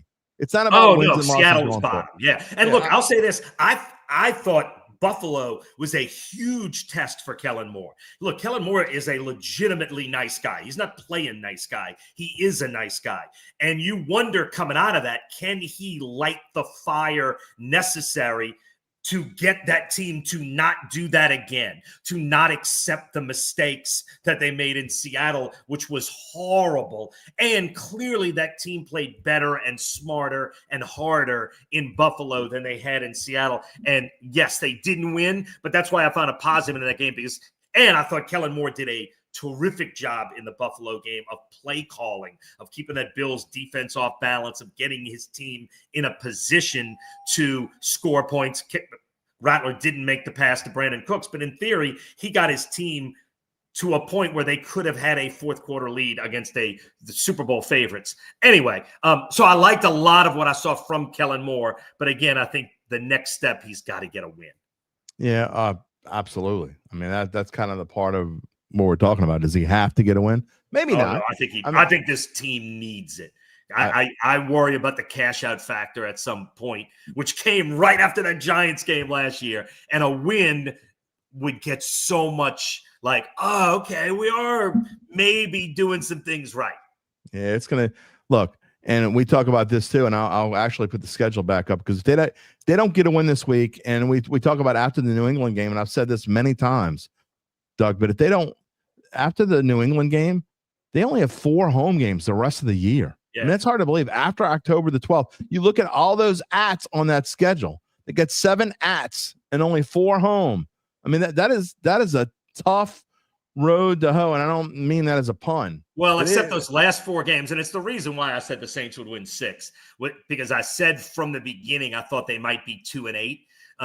But I think because of who they are, and again, they need a couple of wins now, but because of who they are, I think there is going to be some momentum for this team. And I think whereas like in that last game, the Falcons will absolutely have cashed out, I think the Saints won't have. And so that's why I don't think they go. I don't think the Saints will cash out at all. I think this is a different team. Which is why I think those last 4 games become very winnable because each of those last 4 become winnable, because I think there is an enormous cash out factor in the NFL when you get to the last 4 weeks. And I mean, you saw it last year, and you saw it when the Saints beat Atlanta in Dennis Allen's first year in that last game because they cared. I think the Saints have a chance to finish strong, but again, you got to get to 2-8. You got to get 2 wins. Yeah, I don't think the Jets going to cash out either because I don't think Aaron Glenn's going to let them. But you look at the other. I think the other 3 could. So bad, yeah. They're not worse than the Saints. They're as bad. They have a much better running game. They have a better number 1 receiver who's better than any other. I don't know, man. I think the Jets are terrible. We'll see. Yeah, I don't know. I mean, that's the coach that the Saints really wanted, right? And in they theory. didn't get. Yeah. I mean, I think that's true. Anyway, plenty to watch for this coming weekend. I think it's going to be, look, I'd be surprised if it's not a tight game. I'd be surprised if it, I'll make my prediction Friday, and Doug's picking the Saints to win here on the Dattitude podcast. But I think we would all agree that I think, some people saying the Saints win big. I've seen the Giants win big. I think you and I would both be surprised if it's not a close game. Yeah, look, I think the Saints are going to run the ball so much I agree. There's going to be limited possessions. It's going to be hard for one team to pull ahead.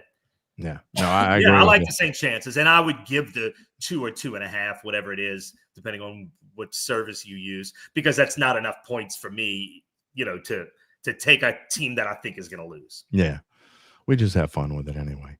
All right, I don't want to keep you too much longer. We've gone pretty long here, but we've had fun in doing so. People don't realize, people are like, you're going to make it to Doug never wants to come. Doug knows who I am.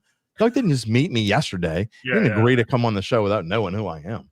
No, so it is what no, it is. and we got some. I'm off today because just weirdness of scheduling. I got some baseball games to watch. I'll tell you, man. I'm gonna try to do it. I got plenty of work to do today. Yesterday, I got to admit, I did take the 3 hours and enjoy the Cubs game. Yeah. But I'm gonna try to find a way to do it today. I'm not a super Cubs fan. Yeah. In any way, Right. but I like. It was a fun game. Michael Busch has been one of my favorite hitters for the last few years, and his breakout season has been. Pete Crow Armstrong is so much fun to watch. Like, that's a fun team to watch. And look, like Andrew Kittredge was a guy that like what were they signing this guy for? Like one of the big free agent signings. And you saw it yesterday. He was a guy that like I liked in Tampa. Like I like that Cubs team. I think they're fun, and I would love to see them get to a World Series. There you go. Daryl says he loves Doug's Saints juice. You got some good juju going on today. Yeah, And look, and I'll say, I think a lot of us who cover the team are that way, Jim, because the last 2 years, and especially last year, felt so mopey. And you just don't want that in a job. Yeah. Like, you're covering the NFL, and look, covering the NFL is fun, period.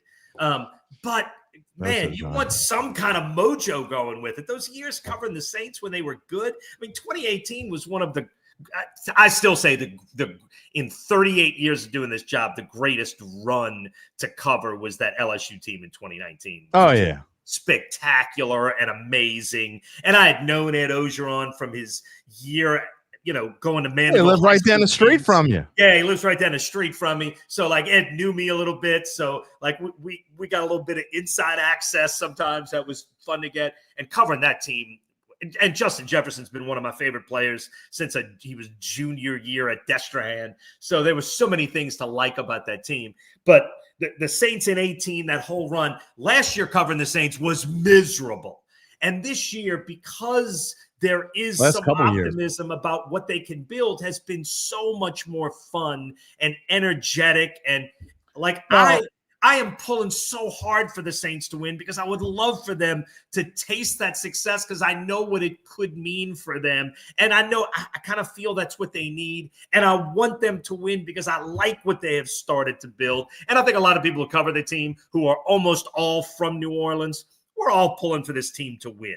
And so last year was hard to see light in the tunnel. You know what I mean? Like, it was dark on the other end. That's why I think that more than anything that you feel better now than you felt at any time in the past 2 years, because you feel like for the first time, regardless of who's going to play or whatever it is, there's a future. Within the next couple of years, there is at least long-term hope for this team. We're not clinging to hopefully we can get to 9 wins, sneak in the playoffs with the second oldest roster in the NFL that has no hope to be better next year. In fact, you hope to only be as good next year. I'm fairly confident the Saints go 0-17. Kellen Moore keeps his job. Oh, for sure. And no matter what, I think the Saints will be better next year than they are this year, period, no matter what. And I did not think that for the last 2 years. They were clinging to what they could. Yeah, and look, and people get some people look. I get it. I'm not for everybody. Okay, I understand that. I turn people off the way that I say that I'm blunt. I'm as blunt as anyone you're going to ever meet. I get it, but that's what this show's about. And I'm sorry if I tick people off sometimes. And I appreciate comments like this. Some people do come back because of this. It's an encouraging discussion regarding the path forward for the rebuilding of this team. Thank you, John. And that's which is why I'm not disgusted by losing by 2 touchdowns from Buffalo. Because honestly, at the end of the year, a win would have mattered. But at the end of the year, whether they won at Buffalo or lost at Buffalo, and whether they have 4 wins or 6 wins or 2 wins, none of that even really matters. If you're not going to the playoffs, what difference does it make? Playoffs. You'll have a different draft pick. So all of that, I'm not worried. This sounds so wrong, but the results at this particular moment in time aren't as important as the process. Yeah, and look, here's the thing. I mean, my thing from Monday and my whole thing about, being frustrated. My frustration wasn't that the Saints lost. My frustration wasn't that, where we've come even. My frustration was that Saints fans and media alike were accepting the loss as the Saints played well. Look, that's not winning franchise. I get it. This is not going to be a winning franchise this year, but I don't want to hear they played well and moral victories and all that crap. That's not, to me, that's what bothered me more than anything, that fans and media alike, again, were accepting how it went. So, and I was absolutely in that number. Yeah, because I have a realistic idea of who they are and where they are. Every colleague that I have was in that number. Yeah, because they're right. Well, okay, that's where we are now. They only lost by 2 touchdowns. Where we are. Yes, that's where we are. Jim, you have to accept that's where we are. I don't have to accept that. And a new Losers staff, don't and accept it is that. a rebuild, and that's where we are. Yes, that's where we are. You just said it. That's where we are. You're right. And I have accepted that that's where we are. You're still living in 2018. No, I'm not living in 2018. I'm just saying that's where we are. Don't put the glaze on the pig if you don't have the spit heated up and ready to go. Your analogies that I don't know where you're going. I'm just saying you can't blow sunshine up a horse's ass if there's I'm not blowing sunshine, and you're exaggerating the blowing sunshine. It's not blowing sunshine, but it's finding positive building blocks, and there were some. And everything about this year is figuring out what the hell you got and what the heck you need going forward. And this was a game where I think we figured some things out. Did you see one? And again, I didn't see them all, so I could be wrong. But did you see one report, read one thing in the paper, video, or anything that wasn't complete sunshine and roses about Sunday's performance? No, but my process is I do like a commentary on Monday nights at 10 on the touch screen, right? So, and actually, I've had a talk with other reporters. I purposely do not read anything from anyone. Don't listen to anyone. I don't go on Twitter after the game. I don't want to know anyone else's opinion, because what happens is if you read someone else's opinion, if I read something you wrote and I thought, oh my God, that's really smart, it is impossible to get it out of your head. So if on Monday night at 10, I am saying the same thing as you, I'm okay with that, because I know that I arrived at mine independently. Nobody else in the world would even know that, but that's my process. Yeah. So when you say, I don't look at the Pro Football Focus numbers, and I find their stuff you look at them later silly, but often interesting. I don't look at any of those numbers until after I do my 10 o'clock Monday night thing. I think that's fair. I want it to be. People can call me an idiot. I don't care. I want it to be as pure to me as I want. So when you say, did you read anything? No, but I never do. I didn't read anything positive or anything negative. All I know is what I said, which was exactly what you said. I was finding positives in the loss. Kellen Moore did a super nice job of remotivating a team after a the crappiest of performances in Seattle. I think the Saints found something in the running game, which they have been building towards, and found it. I loved what Simpkins did. I loved what Sanker did. I like both offensive tackles. There's a lot of individual. I love what Quincy Riley has done and the more snaps.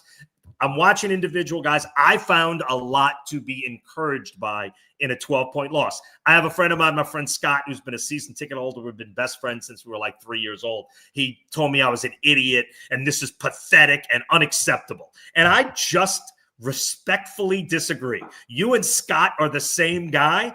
And I respect that. That's an opinion you can have. It's just not one that I have. I'm not trying to be disrespectful to anyone's opinion. I completely respect.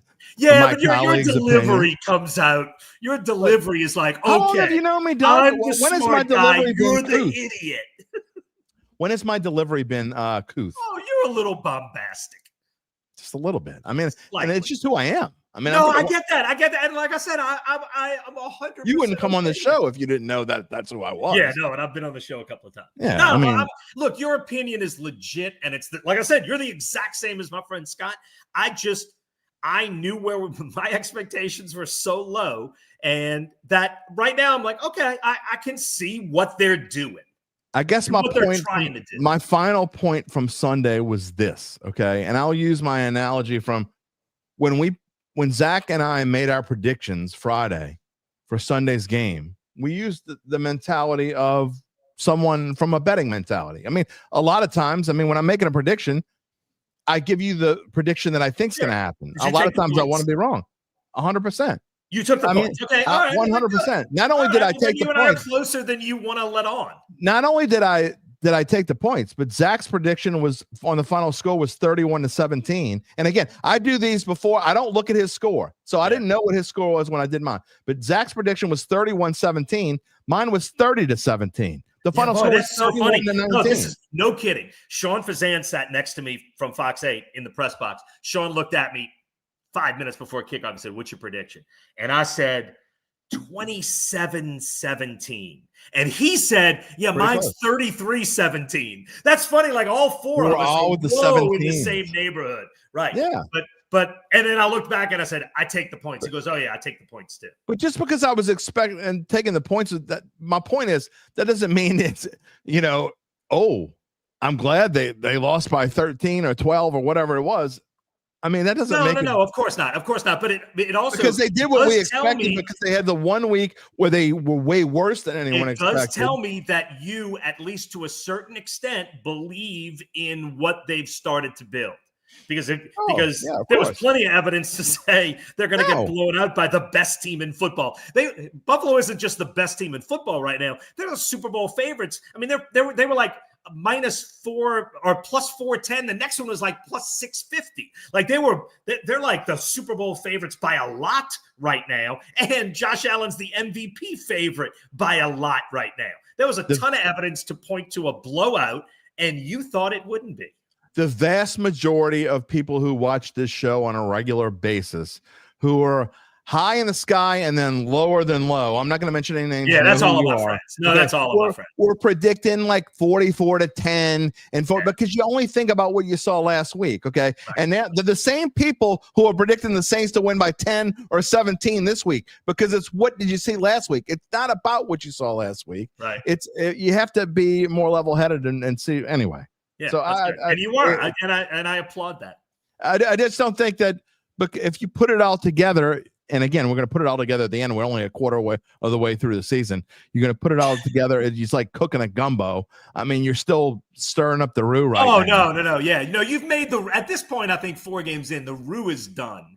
You might be, because I always make the roux the day before. Like, you might be pouring the roux into the pot, and like you might be dropping the okra in the next 3 games. You're definitely dropping I always let the okra cook for about 2 hours by itself to get rid of all the stringiness. So cooking is Doug Mouton. The okra might be going in. Oh no, I got a gumbo recipe. It's my grandpa. It's a 100-year-old Mouton family recipe. Oh. Yeah. Is it something you could share?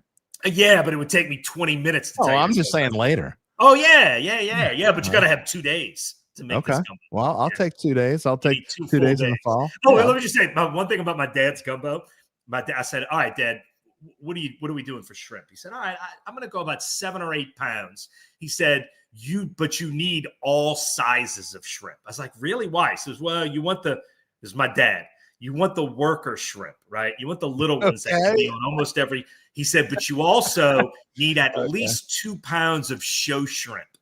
The show shrimp are the ones, the giant ones that when people are stirring it, oh my God, look at those barbecue shrimp size shrimp. So you need show shrimp and you need worker shrimp. That's one of my dad's favorite analogies. I'm probably never going to forget that. And I don't show shrimp. No. I have friends of mine who use the term show shrimp. Show shrimp. Yeah. The show shrimp are the ones when you stir the pot. Like, who's the Saints show shrimp? That's Chase Young is the Saints show shrimp, who hadn't played yet, but he's the first guy off the bus. You go, oh my God, look at that guy. Yeah, they unquestionably they haven't been able to put the show shrimp in the gumbo. No. They're still saving raw the show. sitting. I think they need to not be saving the show shrimp. The show shrimp need to be part of that gumbo. Yeah. I think the show shrimp was. But you don't win without show shrimp. Like No, you need some of them. Now we're using all kinds of metaphors now. Yeah, I mean, I think the gumbo is, when you're making the roux and the splatters up and burns your hand. Yeah. I think that's where we are right now. Yeah, nice. All right. Got to talk about LSU real quick. They're calling again, Doug Mouton. I think you and I are going to agree on this one.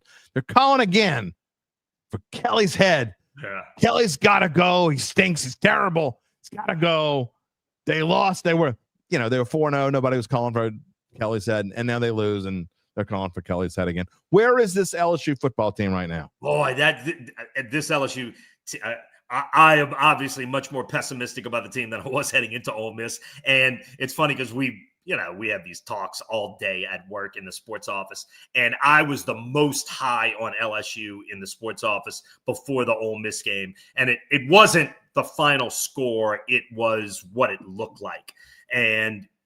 Man, you have major questions about that offense. Obviously, all the questions about how healthy Garrett Nussmeier actually is, but even beyond the health, he's not making good decisions, and the passes are not getting there. And the offense, you can't run the ball. There are a lot of questions. Are they a college football playoff team? Look, you can lose 2, and in the SEC, right. Absolutely, and get in.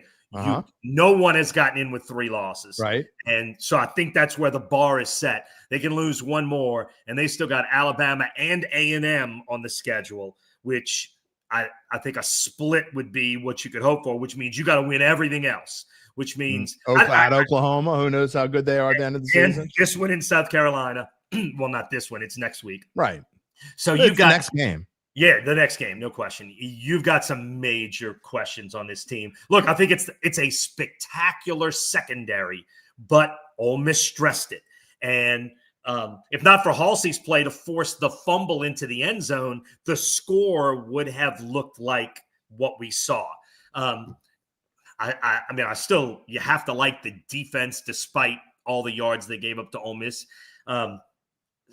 The offense has to come around. I hope it is injury related and that Garrett Nussmeier can get healthier and play better. But at this point, I am not seeing a lot of offensive light at the end of the tunnel. And I don't know if you could fire Brian Kelly because it's still like a $50 million buyout. And I don't know the logistics of how all that works. I guess my big question about where we are right now is through the course of a season, okay, you're usually going to, even the good teams, unless you go undefeated, okay, you're probably going to lose at least 1 game you're not supposed to lose. Yeah, I agree with that. You're probably going to win at least 1 game you're not supposed to win. Now, right.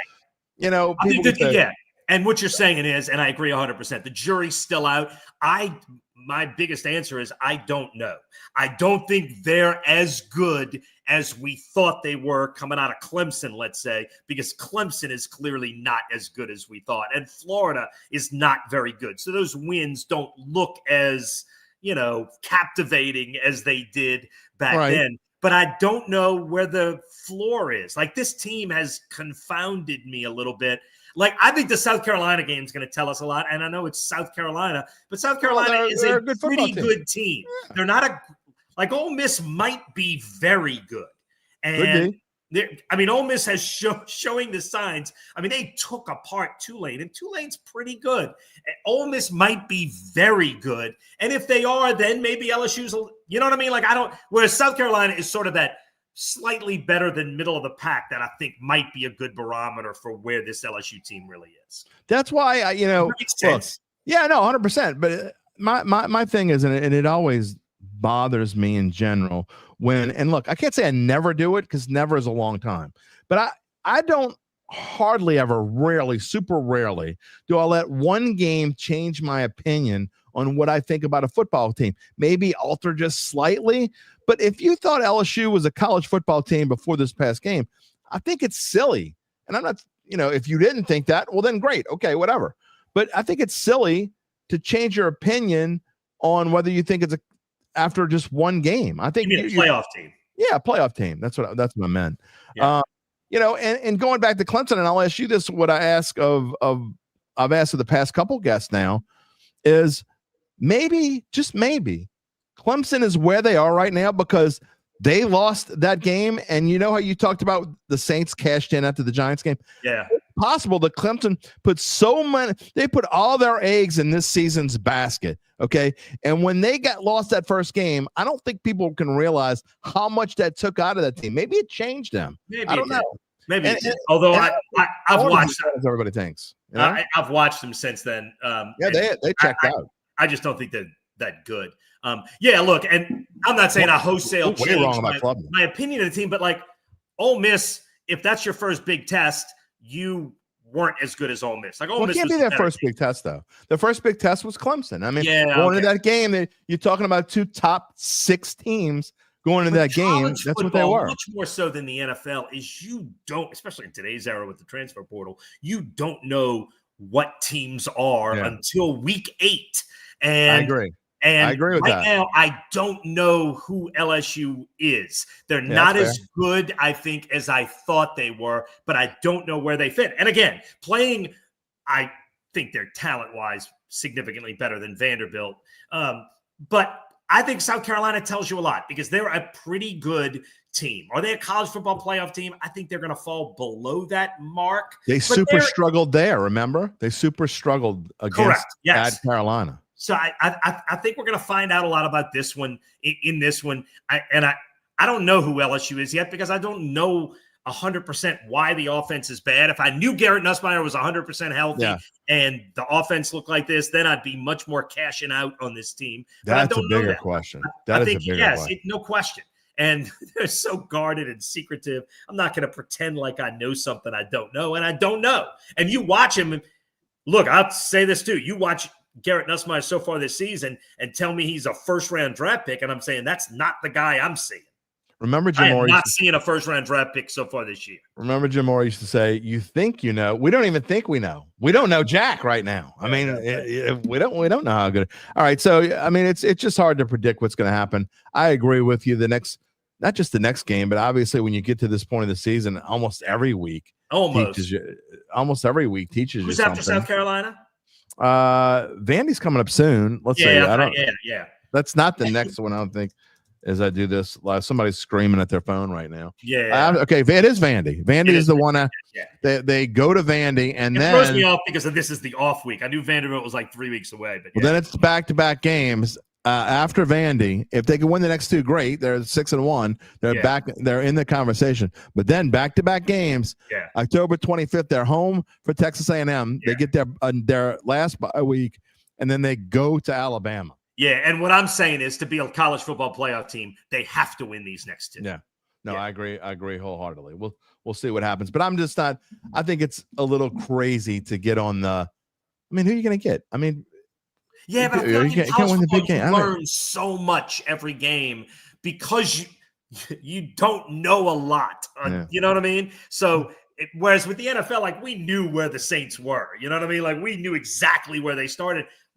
We didn't know exactly where LSU starts because it's college football and it's so drastically different every year. And the transfer portal makes it even more drastically different.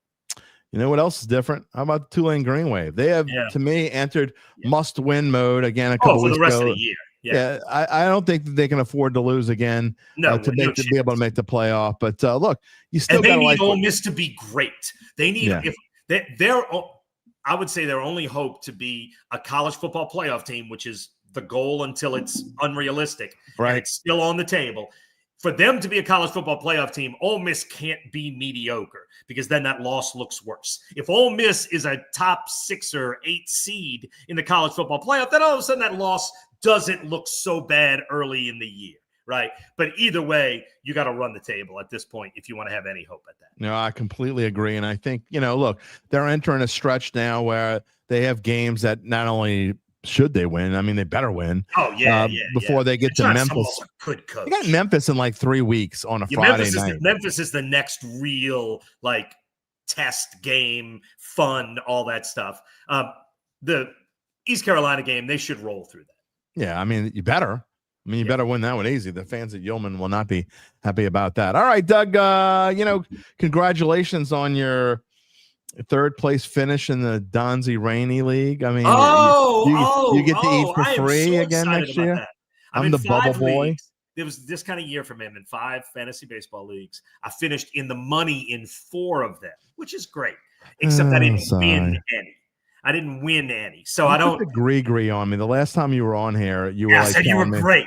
I know you're telling me, and then it went straight downhill after that. And I finished 4th in that league. I fell apart at the end. Yeah, but it's a money finish.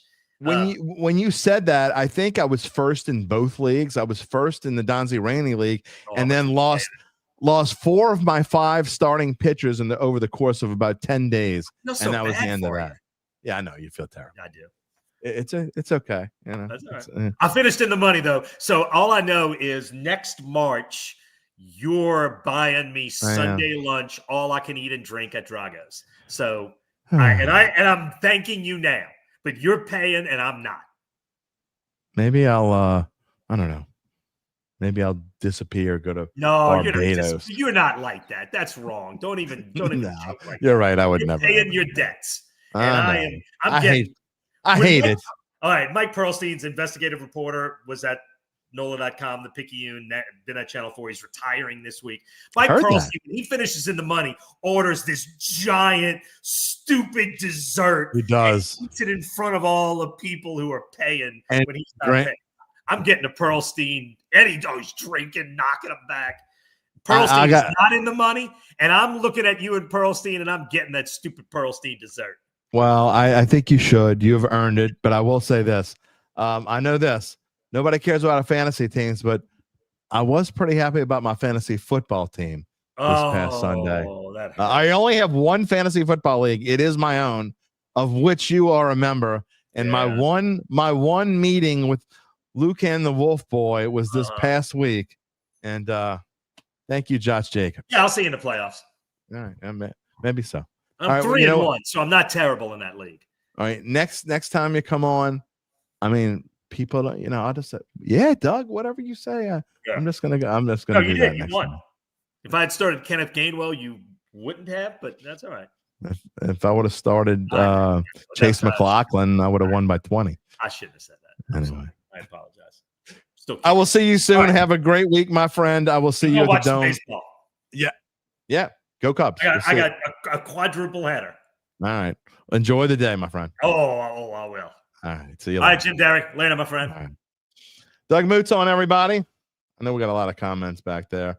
I'm going to go back to, because I am going to give a Thursday night football. Gabe's not here, but we're still going to do Thursday night football. I have an opinion. I don't know if I have a best bet. I think I do have a best bet. I definitely have an opinion on the game as well. Look, I'm going to say this again. For those of you who are, first of all, if you're semi-new, you're probably going by now. But if somebody watches later and they watch through it, whatever, I am who I am. Okay? I'm not trying to make anyone mad. I'm not trying to stir a pot, even though we use the metaphorical gumbo pot in this show. I am who I am. Some people love it. Some people really don't like it. And some people they can watch me every now and then. I get it. But you got to be yourself on whether you're having a show or you're on someone else's show, whatever it is. I'm who I am. Okay? I'm myself. And it's made this show, I guess, to some extent, where we are today. I love you all. You don't have to love me back. I love you all, and I appreciate everyone from, even if I make you, crown you, dub you the dumbass of the week. I still appreciate you being here. It is what it is. Going back to some of the comments that I never got a chance to talk about. Set the Hook asks, how much time should be given to develop a young quarterback in the NFL? I think it's different for everyone. Set the Hook. I think there are some guys that have a terrible, it's like, I always hate's a strong word. When you talk about comparing records to someone, don't get me wrong, wins and losses matter. And when I talk about Spencer Rattler and being 0-10, it matters. If he, whatever, if he wins this week, whatever. But comparing to other quarterbacks, I don't necessarily think that record is fair. You're talking about completely different teams. It's an eye test, okay? I think everyone that watched the Dallas Cowboys back in 1989 or whatever year it was, and Troy Aikman, who started 0-11 in his career, I think it was pretty clear that Troy Aikman was eventually going to be a pretty darn good quarterback in the NFL. I mean, you look at other quarterbacks. You look at Peyton Manning on a 3-13 start. I mean, I think it was clear, not just because Peyton Manning was the first pick of the draft or whatever. You know, you also get a little bit more leeway when you are the first pick of the draft, which, I don't know, was Troy Aikman the first? I don't even remember. I don't think he was the first pick of the draft, was he? Anyway, I'm just talking about, look, everyone, it's different for everyone. But I think eye test has something to do with it, okay? And I don't just use stats. I use stats to help back up a point, but it's never my main point. So when I talk about Spencer Rattler and how many yards he's averaging, people throwing out the Jalen Hurts, it's an eye test. Does anyone, like, realistically, okay? I'm not talking about the people who actually absolutely love Spencer Rattler and he could go 0-29 and they would still find positives about him. I'm talking about realistically. Does anyone realistically thinks that Spencer Rattler and Jalen Hurts are in the same ballpark? Because if you do, I'll go back to, remember, didn't Spencer Rattler get replaced by Jalen Hurts? Am I wrong about that? I could be. At Oklahoma? And then the reason why he went to South Carolina, or was it someone else? I could be wrong. It's just it's different with everybody, okay? And that's, of course, it's my eye test. It's the eye of the beholder. Just, it is what it is. People don't like it sometimes. You know what everyone likes? Evangeline Securities. Everyone who's used Evangeline Securities likes Evangeline Securities. I know that's everyone. We told you earlier we'd let you know more about them and how they can figure out what your family-run or privately held business might be worth and whether it's time to sell. How do they do it? Well, that's the best question of the day. After their complimentary valuation of your company, if you decide to proceed, native New Orleanians Nick Braden, Ron Hemelt, and the folks at Evangeline will then begin an extensive auction process from among established private equity funds from around the world. And they'll maximize the return for the founder and his or her family. Evangeline Securities is the top producer on their platform. We told you that already. There are very few companies like them in this area. There are none, zero. With their dedication and success. They are fully licensed. They're ready to serve you. So get in touch with Nick and Ron about what's really important. It's not quarterback stats. It's not final records, at least not this year. You know what's really important? The rest of your life. You can find them at www.evangelinesecurities.com. Caleb Williams. Caleb Williams is a perfect example. I mean, do his stats matter? No. I mean, now Gabe means it in a different way than I mean it. I've been saying since the beginning that I thought Caleb Williams was overrated. He's proven it. I mean, he's had a couple games where he's played well. I mean, what is the Bears' overall record with Caleb Williams in it? What will it be going forward? I don't know. Maybe Ben Johnson and maybe it will change Caleb Williams' career. It's too early to tell. I don't think it will, but I mean, you can't give you give a first pick of the draft way more leeway and way more chances than you give someone who isn't. I had people coming in here earlier, people I didn't know, people I hadn't heard of before last week. I think it was Monday. Talking about it's not always the first round picks. Yes, it is. I mean, you go back in time, and I had a tweet, last week about first round picks and the quarterbacks that are successful. Way more times than not, their first round picks they're the ones that they get more. Not only do they get more chances, but they are the ones that end up being successful in the NFL. It's just a fact. I'm not saying that Spencer Rattler can't. He doesn't have. Well, I am saying that long term, I don't think he can ever be a starting quarterback. I do think he can be successful enough to remain in the league, but not as a starting quarterback. I don't think the Saints have a starting quarterback right now. I hope I'm wrong. Again, I hope I'm wrong. Because look, y'all can think whatever you want. Nobody wants to cover a loser. I'll tell you that right now. If you haven't heard me say that before, someone who's covered this team off and on throughout my 35 years here and there, at longer stretches of time at different times, but nobody wants to cover a loser. I don't care who you are. Nobody roots for the team they cover. And don't get me wrong, everybody's human. People are rooting for teams. Yes, they are rooting for teams, even though they're supposed to be neutral. even the ones who just write the facts, neutral. You're rooting for your team to win. It's much more fun to cover a winning team than it is to cover a losing team. And if you say something about a team that I think they're going to, like and again, I don't know what I'm going to predict Friday, but if I make a prediction, if I predict the Saints to lose on Sunday, because I don't know. If I predict the Saints to lose on Sunday, I will hope I'm wrong. I don't care. I mean, I'm not going to put money on it. I can tell you that. It's not going to be a best bet. So if I predict the Saints to lose on Sunday, I will hope I'm wrong. I want this team to win. I want Spencer Rattler I don't want him to have an O for collar. He's busted his ass. He's deserved. Not only does he earn the right to play this Sunday, but I want him to get that O for off of his collar. He doesn't deserve that. He's busted his butt. I hope he does. I hope he gets that O for off of his collar. Look, I hope that, earlier UBN said that that Scott and Stanford Steve, SVP and Stanford Steve predicted the Saints to win the next 3 games. And if that happens, that delays Chuck playing. Great. Win the next 3 games. Make it fun. They win the next 3 games. They're 3-4. We're talking about this team in a different light considering what they have coming up. If the Saints somehow win their next 3 games, it is a completely different team we're talking about at 3-4 with the schedule that they have. I mean, they're certainly not the consensus worst team in the league anymore. Who cares? I mean, I'll be honest. Okay, they go 3-4. Great. Great. Spencer Rattler, maybe he is the quarterback for 17 weeks if that actually happens. We'll have to see. I'm okay with it. It'd be a lot more fun than what we've been having. That's for sure. Thursday night pick tomorrow night. Again, no show tomorrow, so I got to give you my Thursday night pick now. Usually this is where Gabe comes in and gives me his thoughts. But Purdy, almost certainly out. I put likely out. He's I don't know if they've officially announced it, but Brock Purdy's not going to play tomorrow night. That spread tells you he's not going to play tomorrow night. 7-point spread, it seems like a lot. The last time the Rams won by 7 or more against San Francisco, whether it be in LA or in San Francisco, it's been 14 matchups, 14 games ago between the two.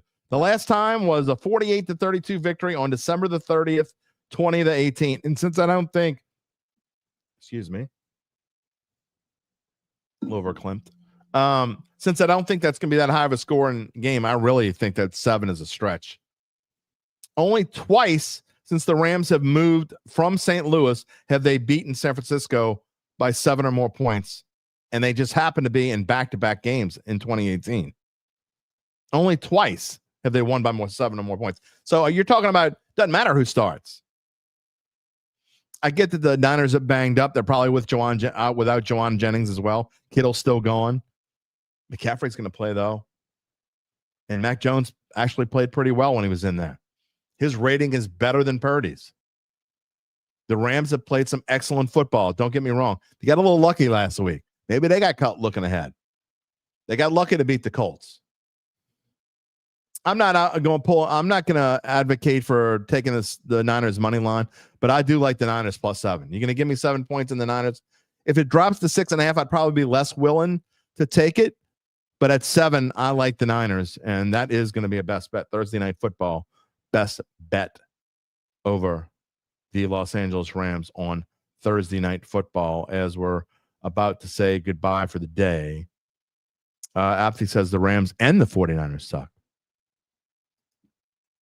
Who that daddy says the family will be fine. Exactly. You know what? We will be fine. No matter what, we're going to be fine because we're going to be here talking to one another. He also likes Niners +7 is a good bet. Elijah Gray says if Rattler doesn't beat the Giants, he will be no better than a backup at best. He's with me. Trying to believe in him, but right now Shuck is definitely looking over his shoulder. I mean, there's no question. Look, if he doesn't win this game, as much as I want him to get that O for off of his collar, I don't see how you can't make a change, okay? And it's not about who you're playing after that. It then becomes a thing of, all right, at 0-5 and 0-11 for Rattler, at what point do you make that change and make the transition to see what you have? Just to see. And again, like Doug said, I agree with Doug. And I actually think this will happen.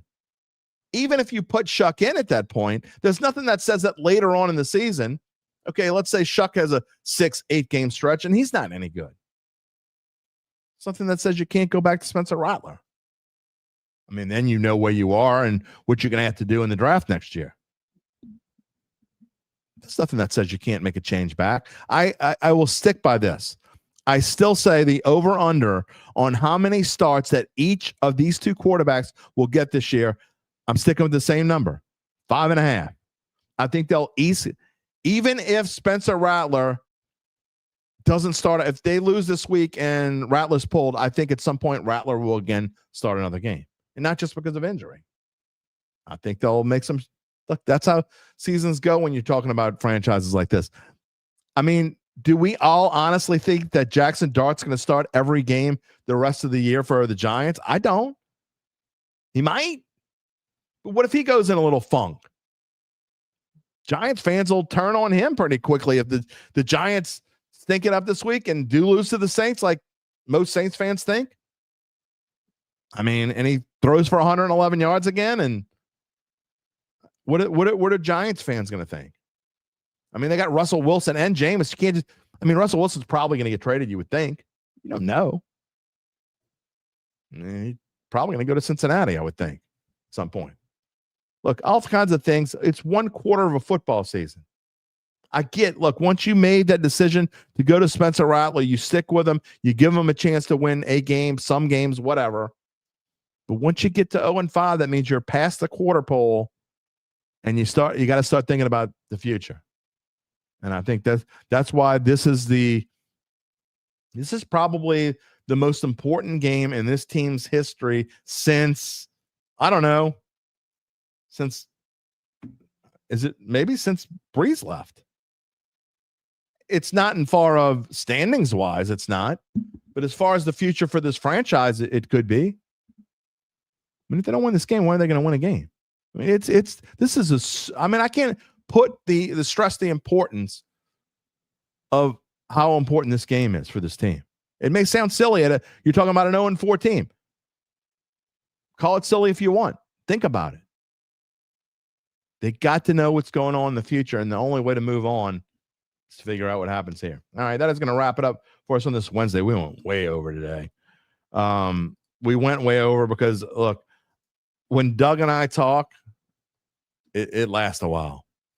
Because I let every guest say whatever they want to say. If they're not done talking, then go ahead. It is what it is. That's a good thing about a podcast. We're not on a time limit. I don't have to read the commercial at this time or read it at that time. It is what it is. Some shows last an hour and a half and some last for 2. This one lasted for 2 hours and something. But I thought there was a lot of great discussion there. And sometimes you and your guests don't agree. And in the grand scheme, the overall picture of things, I think Doug Mouton and I agree. But in the now and what we've seen so far, we don't. And I know I don't agree with a lot of my colleagues, and that's okay. It is what it is. My colleagues, they have some different thoughts with this franchise and other decisions that are being made. They're a little different than I am, and that's okay. We're going to keep rolling on. I want to thank Doug Mouton. I want to thank you for being here, the Dattitude family. We hope you can join us on Friday. You know what's coming on Friday. The Pick'em crew will be here.